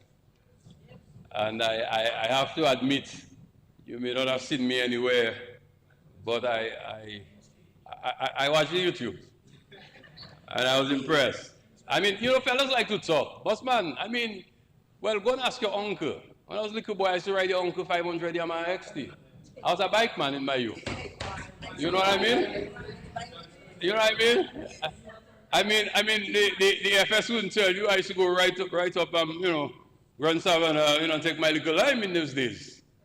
I used to be in the thing, No, but really and truly, I think it's a great opportunity. It's a great opportunity that is created there. I think we need to seriously sit and see how that can be further developed. And motorsports, I think that is a concept. Again, we have to do them properly. We have to urge safety first. We have to ensure that we do not annoy, the communities. There has to be some responsibility. Things that happen at certain hours of the morning, we have to put those things under control. If we're going to build that industry, there has to be some responsibilities. There have to be rules, and people must respect those rules. But I think there's a great opportunity for growth. And I will say to you, Minister of Tourism, one of the things the tool of marketing, and I saw somebody posted that in their criticism to, on us, but they made a point that I think it was they themselves didn't recognize that while they were saying that this is where you've shifted, using non-traditional means for marketing and promotion. And the YouTube that have been generated, I think that to me have great promotional value, great marketing value, and I think you're going to want to contact some of those I don't know how you call them, influencers. Oh yeah, that's what you call them. Well, they don't influence me, but they're pretty good. They're pretty good. So you may want to see how you can utilize them, because I find they did an excellent job for us. And the best part of it is when the guys were leaving, they took a tour and they went in the river, they passed Gros Show and somewhere, and they ask me about, if I watch it for sure, if you guys come and then, them and say I just tell stories, so people think it's fables. No, but I think this is great stuff. And we need to also encourage, cycling. Coaf Baron, is a man from the south, is my partner. We're able, on the behalf of my constituency, to sponsor him for his training, and he's now in Italy training for his next tournament. He's done well. There are other young men who have done well. So we need to, again, encourage cycling. And several months ago, there was a competition here in Dominica. Again, we need to let Dominica serve as the place to have those type of events. So we need to continue along that line, and I want to commend the Minister of Tourism and thank the Prime Minister for his continued support, and most importantly to thank the young men and women who put this together, and I want to urge them to continue pushing forward so that they can grow that industry, again demonstrating that we are really diversifying the economy. We are expanding in areas that we never thought of before, or the opportunities were never even created before. But technology now makes a lot of things even more possible. And 5 more minutes. thank you. And thank you, Mr. Speaker. And we have to continue to build on those successes. And I would really urge our people, and especially young people, to take advantage of those opportunities and to see how we can make something from the opportunities being presented. Rather than seeing ourselves as victims, as consumers, let us ourselves now become producers and leaders so that we can be part of the development of the country. And I think we need to move to that stage where we just stop the debates about these foolish little things here and there, man. Let people disagree on serious issues. Let us have a conversation on serious issues and stop distracting ourselves, because we keep tripping ourselves. No country in the world has developed in civil war. No country has developed with civil war. The United States had its civil war over 150 years ago, but that didn't last for long. Everybody came together and they moved forward. Compare that to countries in other parts of the world where people continue in civil war, and look at where they are today. We have to stop that seemingly war against each other with words, and let us get together and determine how we're going to move this country forward, because the opportunities have been created, and it's really up to us to have a conversation on how to best take advantage of them for the benefit of all our people. Mr. Speaker, I support the resolution. Thank you very much, Mr. Speaker. Yes, Honorable Lloyd, you are recognized. You may proceed. Thank you for recognizing me, Speaker. Mr. Speaker, let me say a pleasant good day to you and to everyone in this honorable house. Mr. Speaker, I too stand to be extremely brief in support of this overdraft facility. The truth is, Mr. Speaker, I have a 30-page document before me that I prepared prior, but after listening to the Honorable Prime Minister and likes of Dr. Henderson, my dear colleague, Honorable Kent Edwards, advised that I might want to be as organic as I can in my presentation. So I shall certainly take him up on his advice, Mr. Speaker. Mr. Speaker, the reality is the world today is challenged. We are seeing rising cost of living, inflation and hyperinflation in many parts of the world, Mr. Speaker. And Dominica, of course, is no exception. And we as a government, we have always been honest and transparent for ourselves and with the people of Dominica, Mr. Speaker, especially about the challenges which continue to confront us as a people. So when some Dominicans say, boy, things hard, boy, this, boy, that, the reality is, Mr. Speaker, you cannot blame them. That is because life is becoming much more expensive to live, it's becoming much more expensive to survive, Mr. Speaker, which is why we are here today. And I am here today basically to explain some of the reasons as to why it is much more expensive to live, Mr. Speaker. What we ought to address is the misguided belief that it is this government that causes life to be, quote unquote, challenged in Dominica, Mr. Speaker. This, in fact, is not true, which is why I must respond to the Honorable Senator from Salisbury, Honorable Vidal, when she spoke about our borrowing not aligning, or not or borrowing basically funding a deficit. Mr. Speaker, sometimes I fail to believe that we live in the same Dominica. This can't be the truth. We can't be living in the same Dominica. Because just last week, the Minister of Foreign Affairs spoke so eloquently, Mr. Speaker, and described to us what transpired after the ravages of Tropical Storm Erica and Hurricane Maria, Mr. Speaker. And the amount of monies that we had to, basically take as loans, Mr. Speaker, by way of loans, to basically bring back Dominica to where it was, to assist the downtrodden, Mr. Speaker, and to build an entire community. And today, Mr. Speaker, we are saying to the people of Dominica that we are basically taking loans because we can take loans, Mr. Speaker, to fund that deficit. Marco is Sam, Mr. Speaker, after all, Mr. Speaker. This is not fair. So when we speak about evil, Mr. Speaker, evil is not about sorcery or God is after and sorts of things, Mr. Speaker. It's not about witchcraft or fortune telling, Mr. Speaker. This evil is a state of mind, Mr. Speaker, because I don't understand how we've had dozens of people who lost their lives as a consequence of Hurricane Maria and Tropical Storm Erica and COVID-19, Mr. Speaker, and how we've had hundreds of millions of dollars in losses as a result of these unexpected events. And we have a prudent thinking government who has contracted loans, the very same facility that we're speaking about, assisted in bringing back Dominica back to where it was, Mr. Speaker, and to assist people. And we are saying, Mr. Speaker, that we are borrowing to fund deficits, Mr. Speaker. Mr. Speaker, we are asking about the importance of the overdraft, knowing that we are prone to climate change. At the end of the day, Mr. Speaker, a lot of these challenges which confront us today is not because of our own doing. The reality is, as they would say, well, the older folks would say, when the bigger countries sneeze, we catch the cold, Mr. Speaker, and that is the reality. A lot of the challenges which confront Dominica today are imported challenges, Mr. Speaker. And a lot of these challenges is the reason we are asking for this overdraft facility, Mr. Speaker, to confront the economic impacts as a result. So when Hurricane Maria and Tropical Storm Erica occurred, and they quasi us, Mr. Speaker, as we would say, or they destroyed us, it is not because, Mr. Speaker, someone was burning some tires somewhere in the bush. No, Mr. Speaker. It is a direct result of climate change. It's because the larger nations were burning fossil fuel. When COVID-19 happened, it's not because someone, perhaps somewhere in Pokasi, ate some manico agouti, Mr. Speaker, some wildlife. No, Mr. Speaker, these things were imported into Dominica, Mr. Speaker. But the reality is we had to deal with the consequences of the actions of others, Mr. Speaker. And that is the reason why we need this facility, because anything can happen at any time.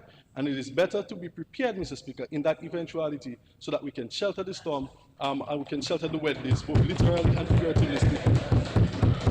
So, Mr. Speaker, when you think of the gas prices, for example, I'll use this last example, we're not paying an extra $50 to fill our tanks, Mr. Speaker, because we were going to gather in some other country to start a war. No, Mr. Speaker, we're making fun of some other country to start a war.